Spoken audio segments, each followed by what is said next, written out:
Hello, everyone. Welcome to episode 20 of the Codex podcast. Today's the three of us again. I'm your host, Sonny Kruger, and returning is Jamie Wojcik. And how is it going, guys? It's been 2 weeks too long, and I am so happy to be back. Tim, Sonny, thank you guys again for taking over. Hey, it's good to have you back. Good to have you back. And I will introduce Tim Morris is back for week 3 in a row. So we got the three of us. He's Hi, guys. making his strides. I'm He's brand taking new my here. chair. It's great. I'll just edit. I don't care. You can have the chair. I don't We want got the ourselves chair. a triple threat match. All right. Who's Yeah, got so the today- chair? Yeah.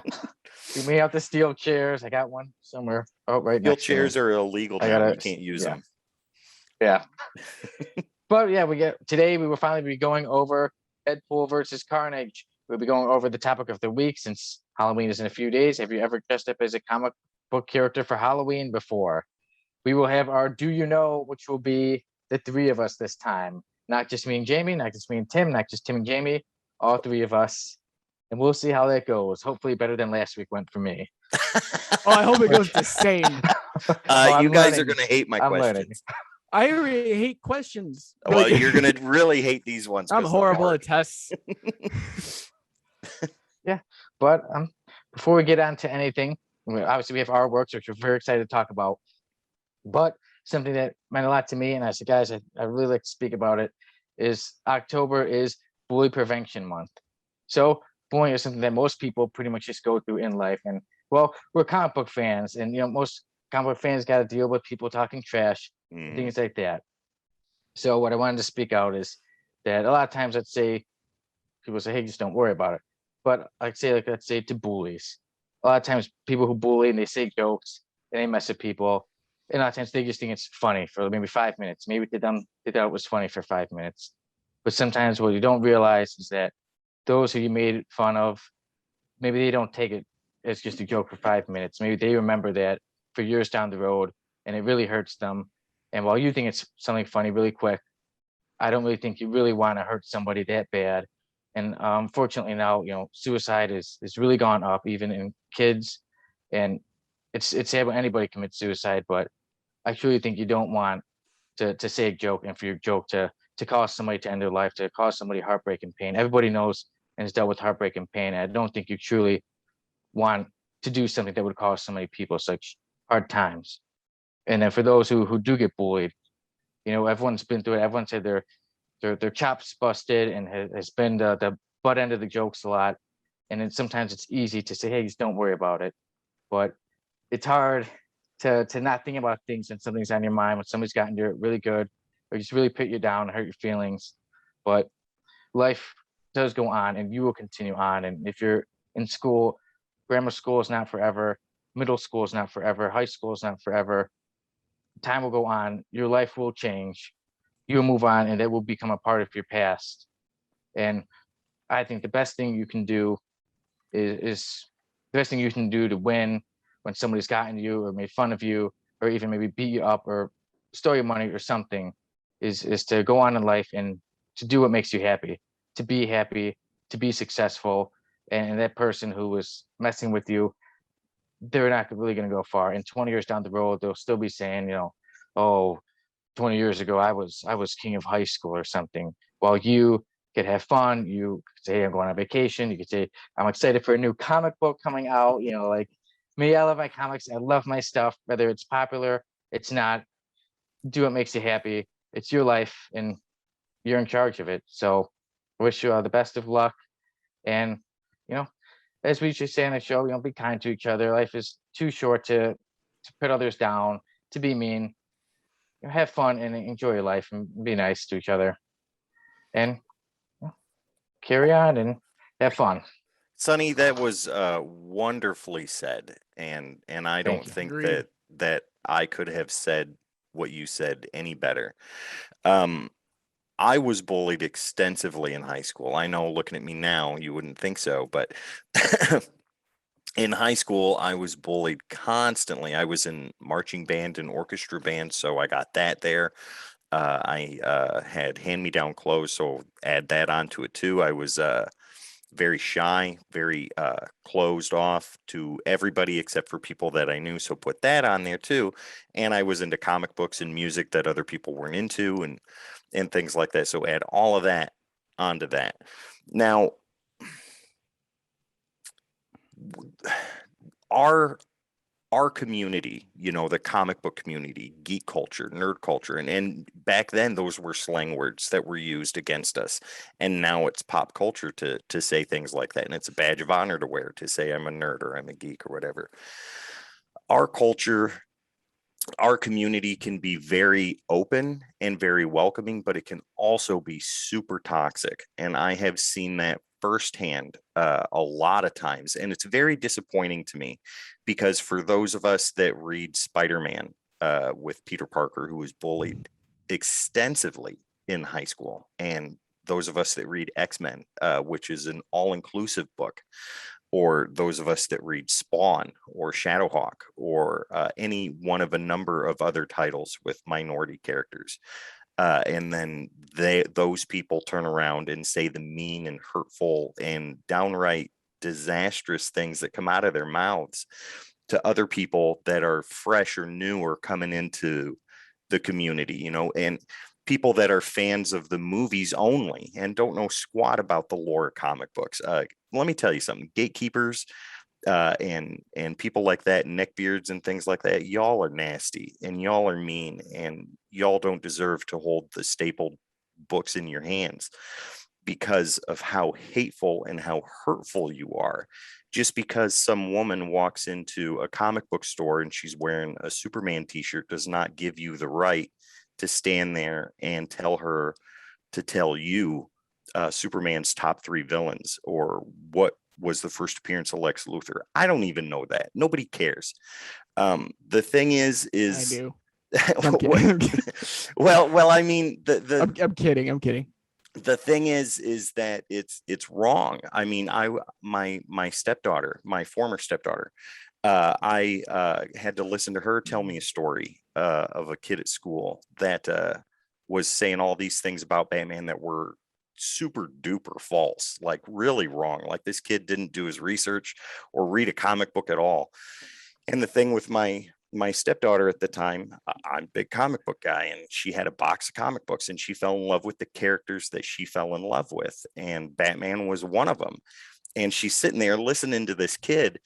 And this was back when I was working with Stash My Comics. And this kid was saying all these things. And she went up to him and she was like, those are wrong. Those are incorrect. You're not saying truthful things. And he looked right at her like somebody would do, and like, what do you know? You don't know anything. You don't read comics. Actually, I've got 2 long boxes at home. My stepdad works for a comic review website and writes articles and reads advanced review copies of comics on a daily basis. By the way, this is what Batman said. This is what issue this happened, and this is when this happened. If you want any more knowledge, let me know. I couldn't have been more proud of her than I was at that moment in time.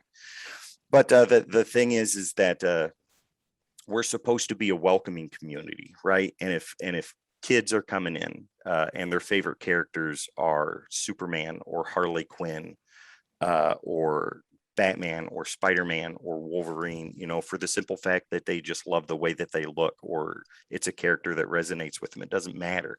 All of us started somewhere, and all of us had people show us where to go from there. You know what I mean? And to question these people or to be downright mean to them or hurtful to them is just wrong. And it's something that shouldn't be done. So yeah, just be nice. It's not that hard to do. And if you got problems and you need to talk to somebody, that's what your friends are for. But if all your friends are as toxic as you, then maybe you need to reach out to some people that aren't, and you need to sit down and you need to have a conversation with them. Like you said, Sonny, suicide is way up there, and with social media it makes it even more easier for people to be mean and hateful and hurtful because they feel like they have that shield of anonymity with the internet, and that it doesn't have consequences, or they don't have to deal with the repercussions of the words that they type out, when in fact that you do, so yeah. Well, Tim, that was great insight, brother. Thank you for Very putting nice, it out there. Real quick though, I will be adding in the suicide prevention helpline in the video down below. So if you guys want to go check that out, if you need to reach out to somebody, you don't have anybody, you feel like you don't, I mean, even if you need to reach out to one of us, feel free. I'll be posting all of our stuff in description down below. My phone's always on. Both these bozos know that. For anybody listening right now, my brother passed away from suicide, so I know what that feels like, and I know the lasting effects of that. And if you need somebody to talk to, or even if you need somebody to sit there and stare at the wall and count the amount of times the painter's got everything wrong, I'll do that with you. I don't care, because when people stop talking, is when you need to be worried, or when they start talking like it's the last time they're going to talk to you. That's when you need to be worried, and that's when you need to do your job and reach out. Exactly. And like I said, if you guys feel like you guys don't have anybody, all of our information will be listed down at the bottom. The suicide prevention is going to be listed down at the bottom. And also I'm going to be putting out the website for bully prevention. Something that I do hold near and dear to my heart. I've had my troubles in the past, just like everybody else. Mine probably are no worse than anybody else's, but they were still there. And, to reach out to somebody, no matter if it's a friend, coworker, someone you barely know, talk. Don't just bottle it up. I am going to tell you, I am one to bottle everything up, and it does not help. You find an outlet, find something you can do, find someone you can talk to. Those have been my ways of getting through the days I don't want to get out of bed. That's been my way of the days of trying to reach out to someone, just saying, hey, you get no response back. And then you just go down to the next one. Hey, go to the next one. Hey, see if you, no matter what, try. Because this world is better with you than without you. 110%. So leading in from that, I do got to say one thing, and it ties into this, is that, guys, I have been gone for 2 weeks. Part of it is, we'll be talking about more in artworks, but we've been setting up something big that's happening. We're evolving a little baby bit. But I said it in the pre-show, so if you guys haven't caught that, please go check out twitch.tv/Codex Podcast. If you guys want to check it out, go for it. So, sub there too, as much as you guys we need those subs. And as much as you guys want to do here. But another reason was I'm going to put this out there, that if anyone is a content creator, if anyone is a person that is on Twitch or does podcasts, if you're not in the right mental state, guys, please, I'm begging you, if you don't feel like you can give it your all on an episode, take a week off, take 2 weeks, take the month, get your mind right, because that translated in what we're doing. I took off an extra week because I wasn't all there, wasn't ready. I had a little bit of a breakdown. It happens. We're human. What can you do? But I surrounded myself with a good enough team. These two bozos, as I said earlier, that I love with all my heart. These two guys took the wheel and hit high gear, and these guys put on one hell of a show for 2 weeks without me. So, guys, I do thank you from the bottom of my cold black heart. And if anybody wants to talk bad about them, you got to come through me. But if it has to do with last week at DC Fandom, I totally understand. That was atrocious. If you see me looking weird, it's not because anything anybody's saying. Sonny's glitching out. So for a moment I was glitching. There it is again. If I get a weird look on my face, that's why. It's fine. When everyone else talks, I'm gonna edit him out and then have no way. See, I see it, but I was hearing I did hear everything you guys are saying, and it's great. I'm glad we were able to open up to each other, and like I said, we got each other's backs, and even I think we were saying pre-show, or not sure if it was before we even started that, but Tim, you've really come on, and you've become one of us, and Jamie, you and I, we've been friends for more than half our lives, man. So dude, we've been got each other's backs. Was it high school that we? Not even high school. I think I was in like 7th, 8th grade when I met you. Yeah, I think it was 8th grade we met. Yeah. That should have been the worst day of my life, but it turned out somehow good. Well, see, I'm glad that you guys have brought me into the fold, and I really love doing what I do for Codex, and I really enjoy it, and I love being a part of this in any way, shape, or form. And I think that's even what I said in the beginning when we got started, because I've got Grady Meat that I do on the regular, and now I've got this too, and I was like, I just want to be a part of it. That's all I want. I just want to be somewhere, somehow, some way. We are just one big triangle of love. And yeah, for those, like I said, dealing with bullying or just feeling sad and like you feel very out of place. I'm someone I felt very out of place in most of these places I go. But there is places for you to go. There are communities for you. There's so many things out there, especially now. Yes, the internet has there are very dark parts of the internet, and people do like to use it for bad things and bullying. But there's especially so many when you do this. Yeah. But there's so many great things about the internet, like where you can connect. Like I said, how we've met Tim, who is now a very good friend, and he does the show with us. And there's just so many communities out there I for always everything. just say we lucked out on that one. Yeah, every we time. When I don't know. I asked lucked out on finding you guys.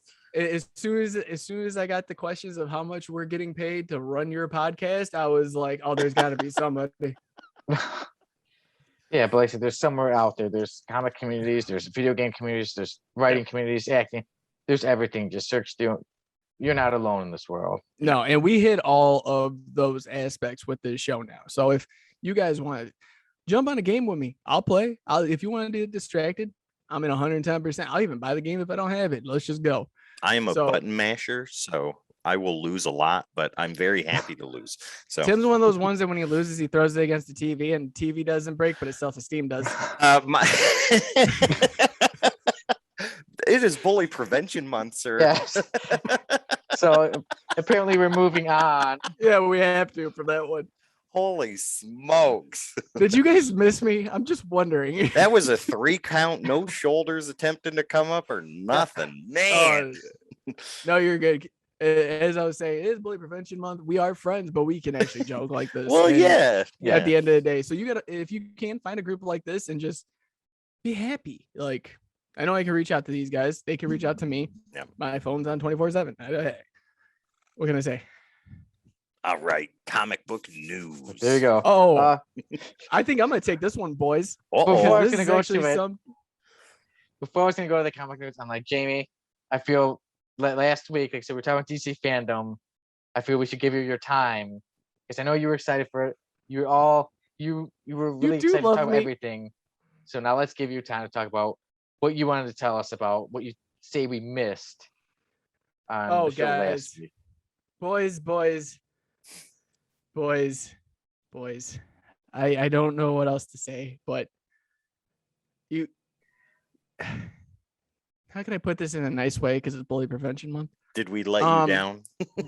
No, it wasn't more of a letdown. It was like, when your parents tell you they're not mad at you, they're just disappointed. Just disappointed.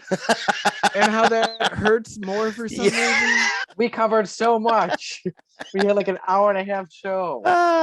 Tell me about Sweet Tooth then, boys.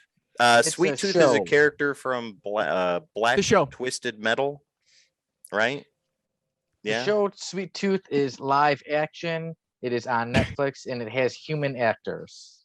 Awesome. And there's some job. CGI. I mean, you could even work. It's gonna be a season 2. That's great research, Sonny. That's amazing. Titans season 4. I'm still on Titan season 1. The trailer for Titan season 4. The trailer never came out for that. It got confirmed for season 4. There's no trailer. I watched a trailer. Yeah, that was for the ending of season 3. Oh, well, there you go. As far as no one knowing who Stargirl is, unless you read JSA, I'm standing by that. I will die on that hill. I don't. You can. Good. It's a small hill. I think I have a hero clicks of Stargirl. Sonny, did you know who Stargirl was before you read JSA? No, you didn't. Probably not before. See, exactly. I did because of the fact that when I first saw her, I thought it was Captain America as a chick on the DC side. And there's a mini series based on it, and I grabbed it and read it. And that, the JSA thing, you can take that to the bank and not deposit because it's not gonna be refundable. So I did text you guys, don't say anything bad about Black Adam, and you guys did not, and I thought that was amazing. We could have been a longer trailer, right? Should have been longer. Did you watch the 5-minute one, or did you watch the minute and 20-second one? I did watch I watched the whole thing, so I did see before when they were talking about It might say it was a kid about changing Dr. the Fate hierarchy of the especially. DC universe. Yeah. So yeah, I did enjoy that. I can't wait to see what happens. Oh my god. I think I'm more excited about that than anything. Hit Monkey looks amazing. I don't even know what that No, is. cool. If you guys haven't seen it, basically it's a hitman and there's a monkey. Okay. Hit Monkey. Are we following right now? Good, because you need to. So the hitman. Will they let anything come out now? Even in the trailer, he even says it himself. He goes, "I feel a connection to you for some reason. Don't ask me why." He's a drunk. It's like having Constantine as just a hitman. It's amazing. And he gets it. You can see it in the trailer. Go look at it, please. He gets killed, and his soul is following the monkey around, and he is guiding the monkey to become the hitman he needs to be. Oh my god! Hit Monkey. Go check. This was an actual comic book. Yes. I'm gonna have to read this now. What are you guys doing with your lives? I swear. Not reading Hit Monkey. You're not reading anything. That's not true. I read Deadpool versus Carnage today. Yeah, I'm excited to talk about that. Such a great. Resonated to 30 seconds before we started the show to finish this story. This is great. So, I mean, other than that, the only thing that I really did get mad at, and I didn't say it on the pre-show because I was going to wait till the main show to say it, is, Sonny, how did you get the do you know question of Green Lantern Hal Jordan's first appearance? Showcase number 22. Yeah, showcase number 22. I said, I'm not ever going to forget those questions now. I thought at first I started screaming and almost punching my monitor because at first I was like, oh, well, somebody might not know this because of the fact that I didn't hear the Silver Age part. I was like, oh, it's all mixed because I was thinking Alan Scott. But once you said Silver Age, I was like, Sonny should know this. Like I'm like screaming because you're just like, and I'm like, I literally, I had to get Tim, like, Tim, in 10 minutes, I'm calling you. I am calling you right now. And as soon as 10 minutes hit and that everything ended, that was the first thing he said. I was like, what just happened? I got my questions right over here from last week. Trust me, I was going to say, Tim, I know them all now. Well, of course, because we did happened. the Do You Know? Yeah. So, yeah. See, that's I like Do You Know, too. If I don't know it, I'll learn it. I mean, for the most part, like I said, you guys did great. I think that there's a couple things we could have pinpointed a little bit more on, but we're good. Shall we get into some news, though? Yes. Bring it in, Jamie. Bringing it in with the comic news. I am bringing in the comic news this week. So this one actually is part of something I learned before it even got distributed. I'm not going to say the name of my comic shop because I don't want them to get in trouble for telling me. But as I was going to my comic shop, I noticed there's a lot of stuff missing on my pull list. And I had asked them, like, hey, I do have these titles on there. They said they came out this week. What's going on? This has been happening a little bit. DC side more than Marvel, but this time it was Marvel more than DC. And trust me, folks, I do read Marvel. I don't have that much hate for him. I just have an immense burning sensation that can be taken with medication. So they had told me that they're switched to Penguin Random House. For those who don't know, Diamond was the seller or distributor for both DC, Marvel, Image. Well, for like everybody. For almost everybody. Well, yeah, the big players. DC did this crazy thing where they opted out and they went with their own publishing company for their thing. And then Marvel was like, hey, if they're doing it, we can too, to save a buck. They jumped out and they were going through Penguin Random House. Now, Diamond is still doing their trades as of right now. Dude, as soon as it went green light and they were sending those single issues over, and I looked at the forums on the retailers because I do my research because I run this show. I gotta know what I'm talking about. A lot of the retailers, over 60% of inventory, so that's 60% of Marvel comics that came in, were trashed or damaged. Did you see the picture in the news article that was sent in the group chat, like that comic book at the bottom, just how bad that looked?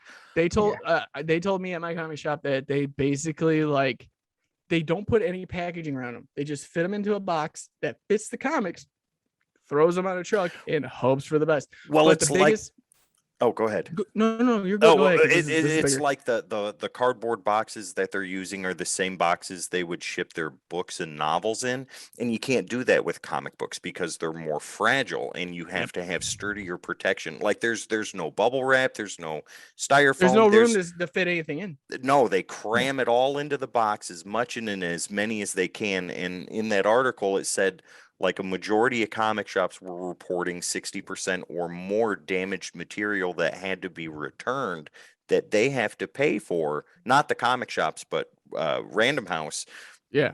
to then send them undamaged material, because with the damaged books you cannot sell those to customers. Nobody's going to buy No, that no. stuff, especially in today's market. No, Yeah. especially with everything that's going on. But the biggest news off this is, for those who don't know, there's a place called Discount Comic Book Service, DCBS. They are one of the main proprietors of online subscription sales, everything. Their entire order went missing. That's right. The whole thing. Over 10,000 units. Where So did How it does that go? happen? And units, and when I say units, I mean single issue is a unit. Jeez. So there's 10,000 issues gone. They called basically and went, hey, we didn't receive our shipment. Where is it? Penguin Random House didn't know. They didn't have a tracking number. They didn't go back and be like, hey, it was lost in Tennessee and this guy Tim picked it up. That's not what these boxes are behind me.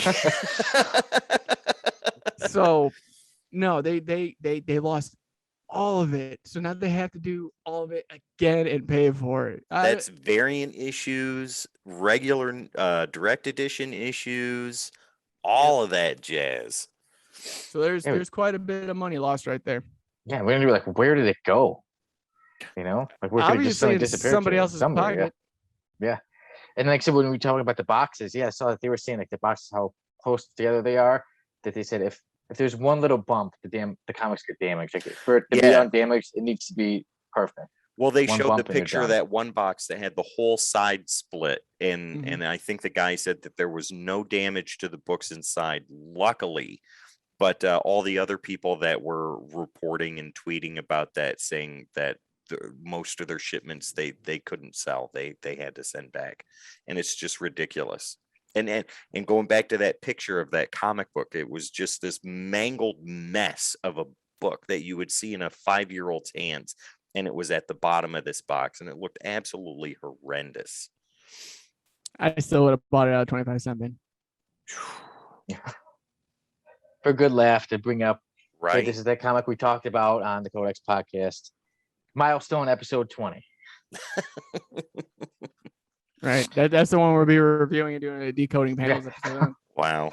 And you got to use the ripped up comic, the ripped up pages. I can do Dude, that. I'm gonna be honest with you. I couldn't even do that if you paid me. I'd feel so bad. Like, But I that's mean, what like if you look at that, you know, with the loss of the 10,000 units for that company, and then the comic shops and all that stuff too, that takes away credibility from your LCS a little bit, you know, because when people go there and they go to get their pulls, they're expecting to have those issues in their pulls, and if they don't have them, you know, that kind of sucks, and then you have to go somewhere else. So the LCS loses business to a competitor. They lose. There's a minor bit of faith lost from a customer to the LCS. Well, there's a problem with that kind of logic on that aspect. Is because of the fact that you, at that rate, you can't blame the LCS. You can't technically, because if you like mine, when I walked in, they were like, "Dude, we don't have your books, and this is why." If they're explaining to people why this is happening, and it isn't a comic shop problem, it's a distributor problem through a major publisher whose net worth is well over millions. Oh yeah, hundreds of millions. Even take out the movies and the shows alone, still worth a good dime. You can't really lose credibility as a low LCS on that aspect, but I can understand if it was something where, because if you go to a different local comic shop, then they have the same problem. Well, yeah, that's true. You know what I mean? If 60% of majority of the retailers, you're telling me that the one that's an hour away doesn't have the same problem as the one that's 30 minutes away. We'll see. Like, Sonny, you're in Chicago. I'm 20 minutes Yep. from Knoxville. So Knoxville has like 5 or more stores that sell comic books. So, if they're all going through the same thing, and I'll find out tomorrow when I go to pick up my pulls from Snake Eyes and see if they've run into that issue, because I'm looking forward to getting new Batman stuff and new Spider-Man stuff. And, if all the Marvel titles are damaged, I can't take those home. And they won't allow you to. I mean, they'll, Mm-mm. if they wanted you to. Like, I remember I got one time just because, and it wasn't even damaged. It was just looked a little wrinkled. I Yeah. was like, it's a reader copy. It's nothing. There's no first appearance. There's no speculation on it. No, my shop's really cool about that stuff. They don't push out destroyed merchandise. Yeah. So Sonny, I mean, what's going on in that big old head of yours on this? I want to know. Like, is there, like, if you went to a comic shop and they were like, hey, it's not our fault, it's the distributor's fault, and you heard all these claims, what would you say, like, as a consumer for this? Yeah, there's a part. Yeah, you know, as much as I'd like to try to get a deal off of it and be like, I come here and this is what I expect to get my comics now, but Going full Karen. I could be laid back. I understand things do happen. Like I said, it isn't their fault. It is the distributor's fault. So I like to think that I'd be cool about it, and I can be very patient. And then when the time comes, get my comic and enjoy it and hope that it's worth the wait. There you go. Right. So that's what I got to say about that. And I think now we can move on to Tim telling us about what Sony has confirmed. Okay, so nothing is confirmed until it's confirmed, and it's not confirmed, but it's speculated that Sony is confirming Garfield and Maguire being in the latest From Home Spider-Man movie. Now, before we started today, I did read that there was a rumor, grain of salt, that the new Spider-Man trailer is going to be coming out with new Morbius footage, or after the new Morbius footage that's coming out. But as far as this goes, I mean, it's the same thing again. People are speculating, people are saying things. Tom Holland said that he filmed a scene that was one of the greatest scenes that he'd ever filmed in his life, and it was him and 3 other characters sitting around a table talking about what it means to be a superhero. So, you can take that and run with it and say, well, okay, Doctor Strange, number 1, Tom Holland, number 2, who are the other 2? Well, that's got to be right. It'd be funny if it's in a movie that doesn't go with, it's like a random movie just talking about being a superhero. That's got to be Garfield and Maguire. It'd be even better if he was talking about it, and let's say Garfield Maguire even in it. It's just like Wolverine, and then they got Mr. Fantastic sitting at the table and then they just throw everybody off. But I mean, like with Garfield, he has been adamant that he has nothing to do with this movie, and nobody believes him. And Sonny, you and I talked about this the last time, where we all know it. Everybody knows it. The world knows that these two are going to be in this movie. Just Sony and Maguire and Garfield have not acknowledged that. Sonny, you are glitching some fierce. I'm seeing it. I'm seeing little. But as again, don't worry, precious. people. This will be edited because of the fact that you will see Tim when he's talking, and then me when I'm talking, and then Sonny when he doesn't glitch and talks. Right. But So- but yeah, nothing's official until it's official. And with the new trailer that's coming out, because the movie comes out in December, right? Yes. Yep. Yeah. So I mean, the last and final trailer is going to be coming soon. And if they don't have Garfield and Maguire in there, I will be happy, because I would love to go to the theater and see it and just be like Leonardo DiCaprio and there you are. but Jamie, how do you feel about this? Oh, dude, I'm so tired talking about it. But here's the funny part: is I did message you at like 1 o'clock in the morning the other day because I saw some random leaked screener that you can't find anymore.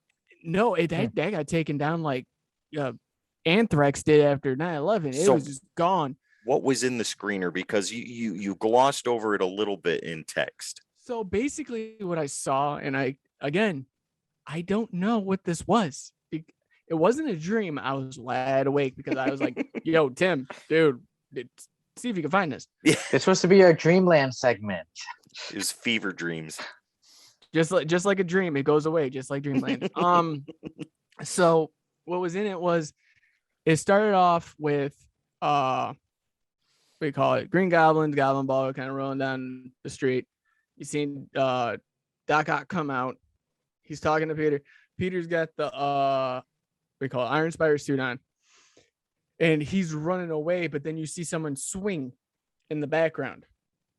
Interesting. On the bridge. So you saw the web and you just saw the little figure go, ooh. So I was like, all right, this is a fan made, but it's on an actual theater screen. So I'm like, okay, let's keep going.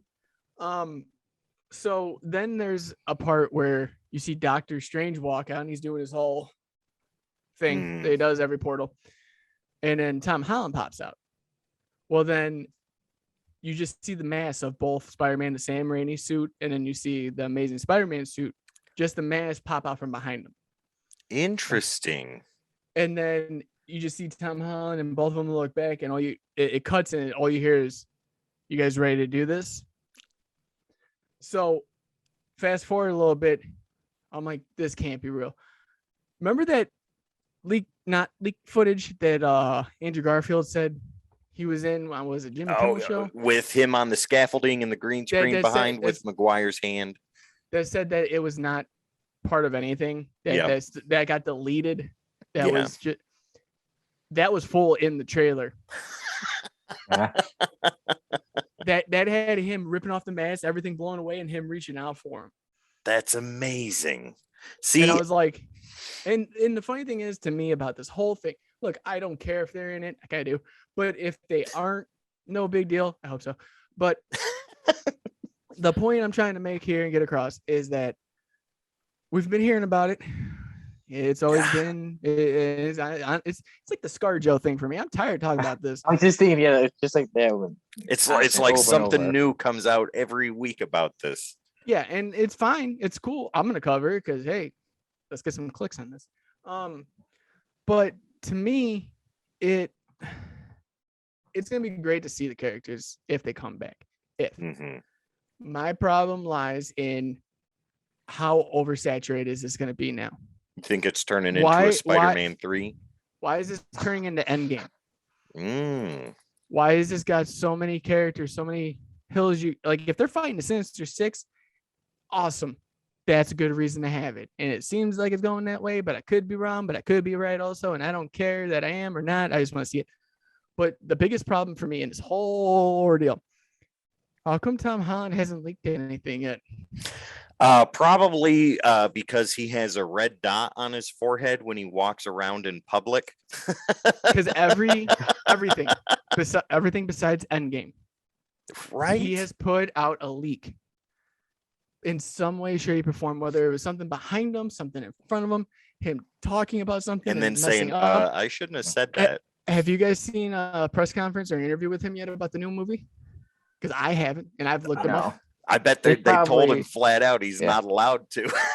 They probably made him sign something to say, if you give it away, you're gonna give $1 million to us or something. Jeez. Dude, you can't just give that away. He'd be like, you're no longer Spider-Man. So he's probably sitting there right now being like, he's like, we got 2 other ones right here that are ready to come back. Yeah. But no, that's my biggest red flag right now for that is Tom Holland has not done what he's done and leaked something. And it's sad to say when someone leaks something that they become the person that you're ready to hear from. Yeah. When he doesn't leak something, it's serious. Maybe well, yeah. I mean, this movie is just too big to spoil. You know what I mean? Yeah. Because we've already got a million questions about the first trailer with Doctor Strange and everything else that's going on. But Sonny, what are your thoughts, man? What do you feel about all of this? Yeah, like when we kept saying, with we keep hearing about Tobey Maguire and Andrew Garfield, and it's like we basically know it's dumb, and like every week it's something new during the movie. Yeah. And then I was almost thinking, I'm like, can you imagine if they weren't? How mad all the people who are like, I know they're gonna be in there. There'd be boycotts of the movie, and everyone would be saying it's horrible. Cities would be burnt to the ground. I think Wisconsin would be fine. No one likes that stuff here. Somewhere, there's got to be some Wisconsinite that's a comic book fan somewhere. Well, another one. The people in the comic shop don't even like working at the comic shop. Give me a break. But you're pretty much on the same train of thought that Yeah. me and Jamie are. It's known, but it's not official. Yeah, and I think a lot of people feel the same way we do. Like, you can just say it already. Hopefully, the trailer that comes out, I would almost like it to be confirmed in the next trailer, just so we can be like, okay, it's been confirmed. Over it's and done great, with. Let's move It on. sounds like what Jamie watched will be that next trailer, and I think Jamie, so. if it is, that's going to be amazing. If that is, I will be on this podcast being like, I told you all. Because no one has said anything. And when I went to go look for it again, that was gone. Yeah. Like Yeah. quickly. It was almost as quick as that when they got leaked on someone's phone. Yeah. Like it was faster. It was just like it was there. I scrolled up for a second to scroll back down, and it said this video cannot be displayed anymore due to copyright purposes. I think a perfect ending for a new trailer would be that you see who's this character, and they turn around, and it's Jared Leto as Morbius. That would be amazing. That would be fantastic. I know James is really Spider-Verse happy for it. confirmed. Yeah. As he's reading Punisher Circle of Blood. Yes. Punisher Circle of Blood movie. Oh my God. Sonny, how do you feel about the next bit of topic that we're going to talk about? Yes, this is a big thing. Yeah, Wolverine's new, and as I have to point out, Wolverine's new gay enemy, Solem. Well, this is a spoiler for Wolverine 16, which I pretty much already said. So Emma Frost is speaking with Solem, and she's finding out things about him. And then during the interview, she finds out that Solem would really like to, well, I'll just say, get jiggy with Wolverine. So it even seemed like we were talking a little bit about earlier about like the article, and the article was very one-sided in what the writer thinks, and they're like, oh, so then there's all this talk about how is Wolverine going to act at home. Basically, I hope he's not a homophobe. I don't think anybody wants him to be that, and I really doubt Wolverine would act like that, especially in today's society. But then the article goes on to be like, oh, well, he had a flirty kind of rivalry with Mystique. Will he have it with Solem? Will he end up with Solem? Things like that. And I'm like, oh, that's going way off the rails. They're already shipping Wolverine. This is great. Yes, they're trying to ship Wolverine with Jamie, Solem, who's his enemy. Did you read that article before we got started? I read part of it. I've been reading all the sexuality changing articles enough to know where this was headed. Sonny, I'll let you finish your thought, and then I'll give you mine. Well, finish your thought. I'm going to jump in for a quick sec, and then Tim, you can go on. Okay. Right? I know you want to. Yeah, but you know, we even said last week when we were talking, I believe it was last week, we were talking about how Superman's son is going to come out as bisexual, and we said, hey, well, he's a new character. Who says he can't be? Mm-hmm. But now Wolverine, though, is the character I love. There, I got a painting of Wolverine right there, and he's probably my favorite. Nose. Yeah. I got his girlfriend right there, Jean Grey. There you go. I've got Thanos. Oh, there you go. It looks like you got a Nick Fury cover there too. Yeah, that's you look like you need to keep talking. I'll get back to what I talk about. And for those just listening, that is not a Nick Fury comic book Jamie has. It's another one. But yeah, back to Wolverine and Solem. Just keep Solem. But the one thing I like about Solem being a gay villain is that it seems now when they put a gay character in, they only want them to be, they're nice, they're likable, not much else. A villain who happens to be gay, I think, is pretty cool because gay people, this may surprise people, but like you and I and everybody, gay people are individuals, goods, bads, this and that, same as everybody else. Yeah. So that's why I like that Solem is a villain who happens to be gay, but you don't have to make Wolverine suddenly like this guy. I mean, maybe they can have an understanding and somehow eventually even be like, okay, I understand why you're a bad guy, but don't make them hook up. Don't do that to my Wolverine, because you're completely changing who a character is. And even the article was talking, oh, we see Wolverine's had so many failed relationships. That doesn't mean he is secretly gay. It just means, hey, maybe he hasn't found his soulmate. And it'd be nice if one day he does He find did, Wolverine but he finds a killed woman. her. Well, hopefully he finds one that he did that. doesn't He kill. did it. One day he could have a nice ending with. But yeah, with Solem, if anything, just make it, hopefully Wolverine just treats him like any other enemy, because him being gay doesn't make him suddenly not a bad guy. Right. really doesn't say, oh, he's good now because of this or that. So Marvel has a chance. This is something big, and like I said, it will get talked about. So hopefully, with the Wolverine series, they do it justice, and it can be a good storyline, and they can still keep Wolverine as Wolverine, and he can take care of Solem and defeat him, and he doesn't have to go easy on him, because just because Solem is gay doesn't mean he's any weaker, because the character is a very tough villain. Mhm. So hopefully they don't ruin it by that. Just keep him who he is, and okay, he happens to be gay. That's just a part of him, but not the main thing about Solem. And Tim, or Jamie, you wanted to jump in real quick, right? Yeah, I'm gonna jump in real quick because for our loyal listeners and viewers on YouTube and all other platforms that we have out there right now that you can find us at. So go. If you listen to our past episodes, you know my stance on this. You know the whole like write them good, write them well. First thing I'm gonna say is, does anyone else not know that Dakin's gay? Who? His Wolverine's son. Wolverine's son. Oh, I think that wasn't that like established very early on. Yeah. So Yeah. this is based on an article that it shouldn't make a difference on anything on his homophobic ways or whatever stance they think he's gonna have on it, because that's just stupid. Mhm. That's the dumbest thing I've heard. Dakin was an evil dude, and Wolverine didn't care, and Wolverine took care of business because Evil's evil. Doesn't he was an evil dude. what was that line in the Harley Quinn animated series? It was like justice doesn't have a sexuality. Right? There you go. Oh, So- Exactly. I'm homosexual, so you can't hurt me. I'm Yeah.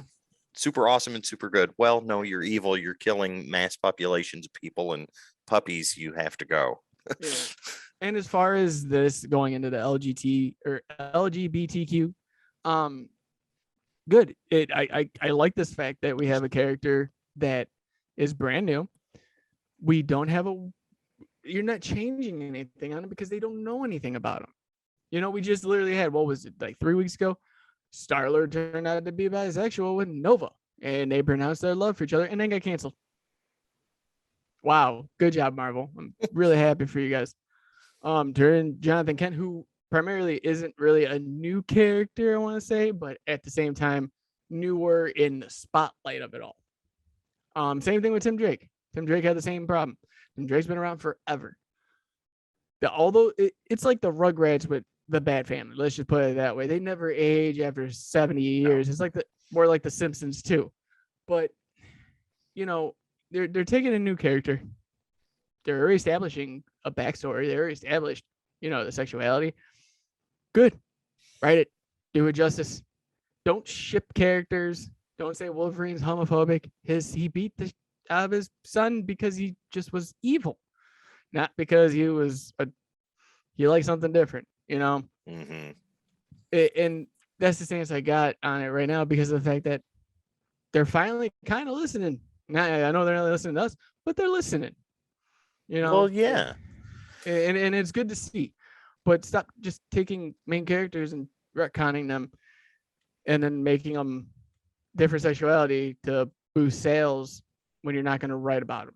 Mm-hmm. Or cancel them. See, with characters like Deadpool and characters like Harley Quinn, it is socially accepted that they want to screw anything and everything. And they don't care, right? And the fans have embraced that aspect of their character, right? So that's a natural thing. We have embraced the aspect that Poison Ivy is a lesbian.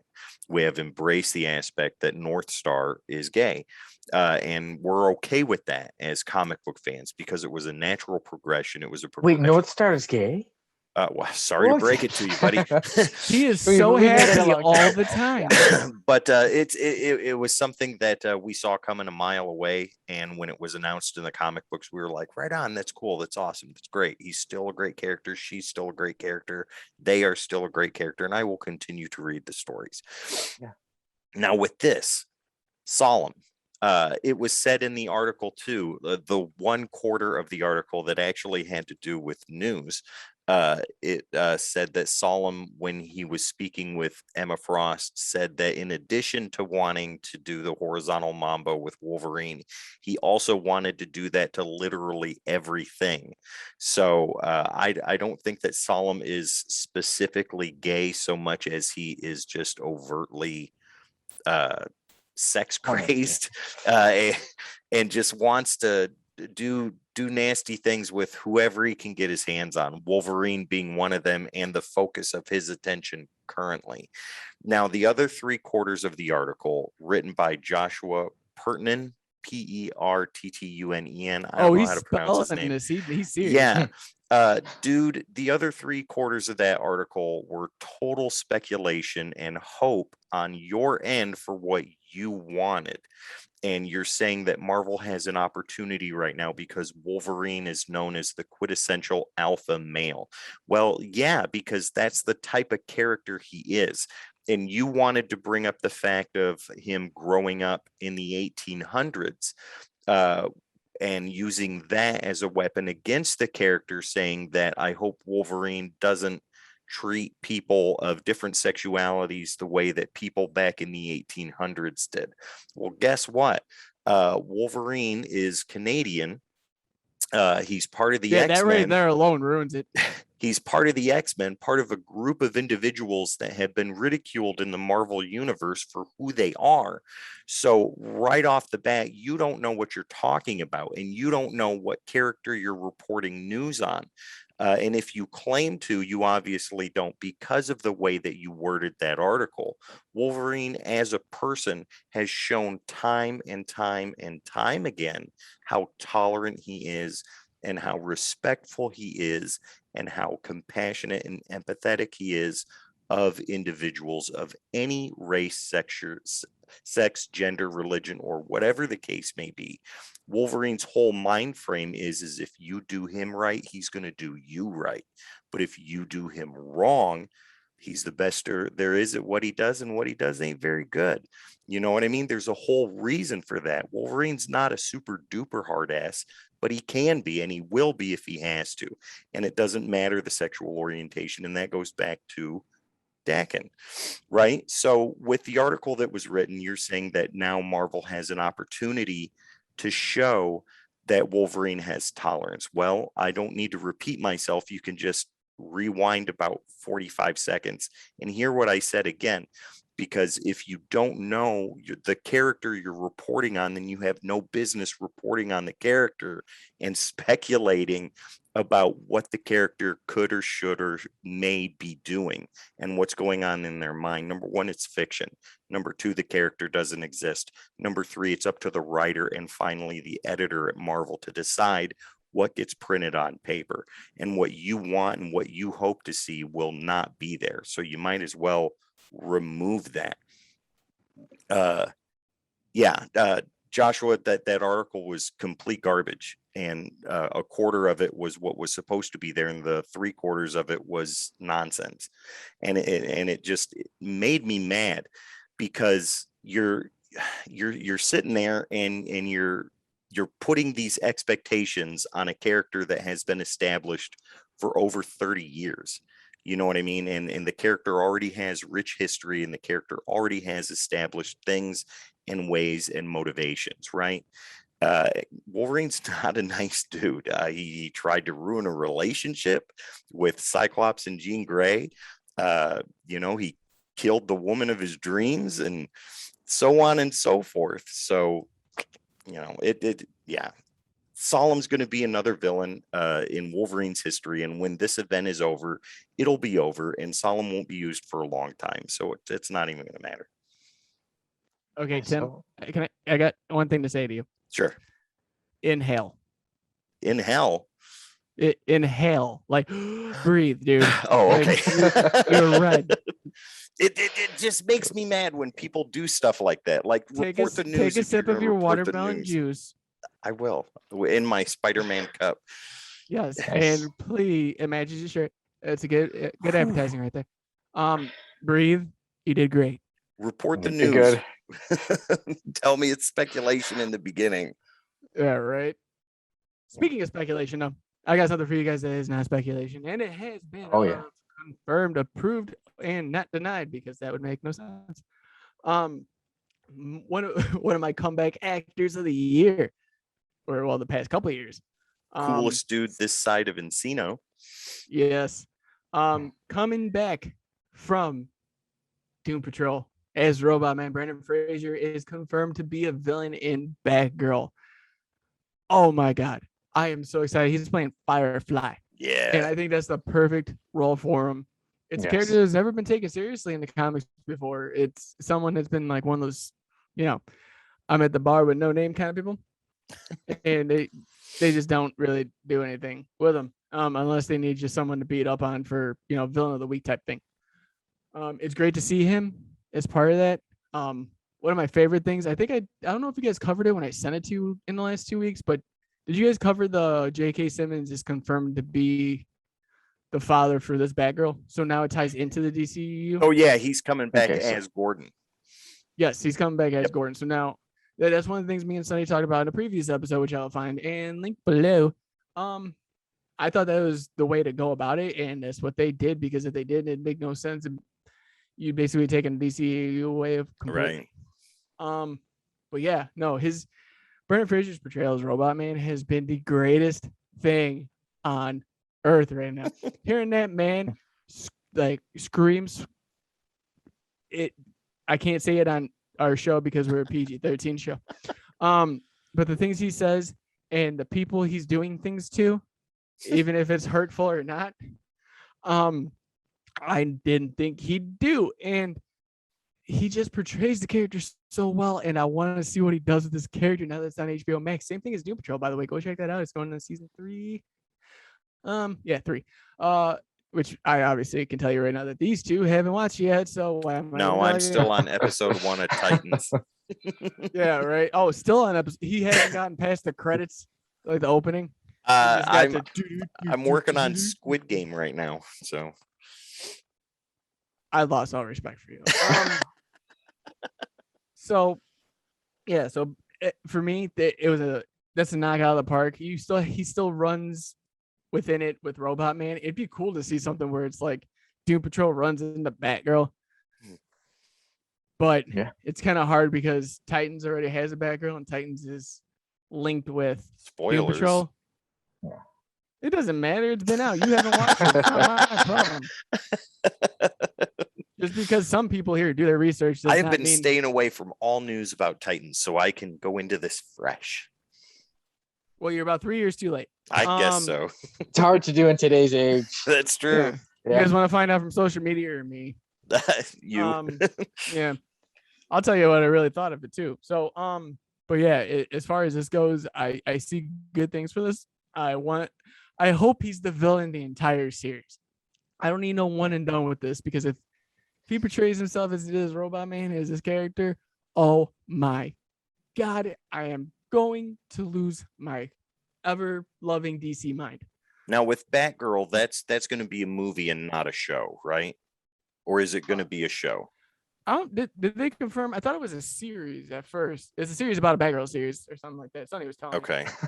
Series about a Batgirl series. You're getting things a little mixed up. Oh yeah, the world's just combined. It's like this Infinite Earth deal that I read about somewhere. And I'm gonna actually try to look this up right now while we're on here. All right, but let's do that. Yeah, I'm really excited. Like I said, Brendan Fraser, man, what a comeback he's had over the past few years. And like I said, his performance in Doom Patrol, and then Firefly. I think this is gonna definitely. It's a movie. It's a movie. It's a movie, right? But I think this movie's definitely gonna push Firefly up to become like a more of a top known. I hope so. Because he said before he was kind of just, there's Firefly. He'll get a lot more knowledge, a lot more acknowledgement after this movie, and I'm sure Brendan Fraser will do a great job playing the character. Oh yeah, and we did confirm it was a movie, but I didn't realize that it's getting made by the director of Bad Boys. So this is gonna be even better. Sean Penn Bad Boys or Will Smith Bad Boys? Oh, that makes a difference. What you gonna do when they come for you? Spicoli. Yeah. I'm excited for it, yeah. Right? Brendan Fraser is America's treasure, right up there with Keanu Reeves. So How and dare you put those two in the same field? Those are gods. they'd make light amongst the entire world and everybody would love everything. But yeah, him coming in Batgirl, he's a workers actor, you know what I mean, and he goes in there and he does his job and he does it very well. So yeah, having him in there as Firefly, it's going to be pretty awesome to see, and it's something that I think that he needs and that everybody wants. Right. Tim, are we done with Batgirl? Oh, so yeah, I think Hulk. we've covered it. Tim, we Hulk got gets tell us about the- Hulk. King in Black level villain. So with that, it's not confirmed, like it's confirmed that he's going to have a King in Black level villain, but it's not confirmed who the villain is going to be. Not yet. No. Now Donny Cates is the one that's doing the writing on the series. And we all know how he works, where he puts things in and gets threads started, and these things have implications farther down the road. You know what I mean? So one of the big speculations or rumors of who the villain could be or should be is the Maker. And if you guys don't know who the Maker is the Ultimate Reed Richards from the Ultimates universe, who turned out to be Where's really nasty. where's dude. something that looks Yeah, like a where's VR the set? weird thing on his Fun, head? fun fact: when Sonny cut that promo when we couldn't go live for 1 week, and he had that visor on his head, I literally texted him the picture of the Maker. Yes. And when this looks exactly like you, and he's like, "Who is that?" I'm like, "The Maker. He's Reed Richards from the Ultimate Universe," and he's like, "This is perfect." And I was like, I yes, think Yeah. it would be cool to bring the Maker back. Because me personally, I don't know where he's at in the Marvel universe currently, but the last he's in our timeline. He's in the 616. well, yeah, but like the last major event that I read with the Maker in it was Secret Wars, and stuff like that, and then after the fact, I think in one or two other things, but I haven't seen a whole lot from him. But if they bring him back and really put his nose to the grindstone and get him working on trying to destroy the Marvel universe, that would be amazing. I think that would be, not to put too fine of a word on it, fantastic. Well, just a heads up with the Maker, though, he played a predominant role in King in Black. Did he? Okay. See, I haven't read that yet. So he played a predominant role in the Venom series itself and the tie-ins for King in Black. Mhm. There's a whole thing about it. If you guys haven't checked it out, it's only like 47 or 48 issues for all the tie-ins, and you can read Oh, it. okay. That's light reading. So And Sony that's grabbed that out of the also- collection when it comes out. Also, Donny Cates, right? Was King Yeah, in Black? Donny Cates. It was Donny Cates as well. Mhm. Yeah, Donny Cates took over Venom. So basically, essentially, there's a flip in writers. Donny Cates was writing Venom. Al Ewing was writing Immortal Hulk. Both of them ended their tenure. I think Immortal Hulk last issue finally came out. They just flipped books. So now Al Ewing's on Venom and Donny Cates is on what do you call it? Hulk. Yeah. And I feel like they're just had a bet going on something behind the scenes. Like, if we flip books, I can outsell you. Oh yeah. Let's find out. Sonny, so before I get into all my thoughts on this, I want to hear from you. Yeah, like I said, I wonder who the character, who the villain is. And like I said, Tim, the Maker would be a great one to see, and even just the King in Black himself against the Hulk, I think would be really cool. Like I said, I'm not too familiar with the King in Black story. I haven't read it all. Like I said, Mhm. only 47 issues to get caught up on. But yeah, because I'm wondering too, like I said, I'm a Hulk fan, to see who is a good match for the Hulk, and especially if they said the King in Black level. We're trying to think who it could be. Yeah, I'll just say the King in Black himself would be my pick. There you go. Fight the Hulk. What about you, Jamie? Okay, so I read, I believe it was in the free comic book day issue of Avengers. It had included the Hulk. Which They I had the- have over here. as a Did you matter of read it fact. yet? No. Then why are you even bringing it up? Because I have it. Good, read it, because I'm gonna spoil it for you right now. Go for it. So in there, it's basically a Hulk. Like it's like Banner, because I haven't read all of Immortal Hulk yet. I'm sorry, people. I'm picking it up in trade because I didn't want to get on that book because I've never been a Hulk fan. There's only Indestructible Hulk was the first one I read and actually have. After that, I never kept up on it. So I didn't want to jump into it not knowing much. Now I do. Even before the whole Donny Cates flip, once I found out he was writing, I was like, I need them all. So in that free comic book day, it shows him like as Bruce and Hulk as one in Hulk form, which is cool because it's not like Professor Hulk like portrayed, but it kind of is, but it doesn't give like that sense like we seen on Endgame. You know what I mean? Like, I'm in a vest, yay, and it fits. Taco? No, that's not how this is. Tiny taco. Tiny tacos. So it's basically him fighting off, I believe it was AIM. And and MODOK too, wasn't it? yes, it was MODOK. Yeah, MODOK and AIM. MODOK. Yes, and see, you know what's going on. Why am I know a little bit. So MODOK basically gets incinerated, which is awesome to see. And Hulk jumps on his ship and is like, to see what happens next, pick up Hulk #1. Hulk's going into space. That's nothing new. That's What? a Tuesday. I want Donny Cates. If for those who don't know, who don't read it or his work, he is like the cosmic god. Like if I had one person I wanted from Marvel to jump to DC, it'd be Donny Cates writing Green Lantern right now. Wow. Because I think he would just take over all the skies and just make it perfect. But that's, my lucid dreaming at night, and I'm not putting that in my dreamland thing. So what we're going to go, what I'm saying is that I am excited for this. It's a Hulk series that I think I can get behind, and it's attached with a great writer. Ryan Otley's doing the artwork on it. If for those who don't know who Ryan Otley is, pick up any independent or Marvel title. Ryan Otley's name is sure to be on there somewhere. Like he does incredible work. I think he did Invincible too, so that might help. Really? Okay, right. Watch on. the show. Don't quote me or at me. I'm not gonna read it. So yeah, no, it's just a win for me. I think the flip, because I do have both those titles on my pull list. It's not many for Marvel, but there's still some. Like it's only like 8 titles. I don't know. That's quite a bit. You should see my DC side. The list never stops. It's like, oh God. #1. Let's add it. Legionnaires? Let's go ahead and read Legionnaires. Did you see Task Force Z yet? Who reads Legionnaires? Have you seen Task Force Z? No. Yet? Red Hood is running the Suicide Squad.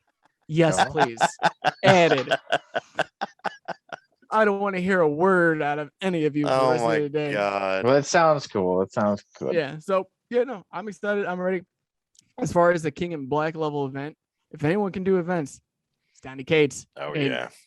I mean, aside from a few hiccups here and there with certain writers that are attached to tie-ins, everything's been good. Absolute Carnage was fantastic. King in Black, fantastic. All right now he's writing Crossover, which is a Image title. Fantastic. I still have to jump on that. I have not read that yet. And it's like your shows, you just won't ever do it. Speaking of Red Hood being in the Suicide Squad, just hope that Amanda Waller doesn't make his head blow up.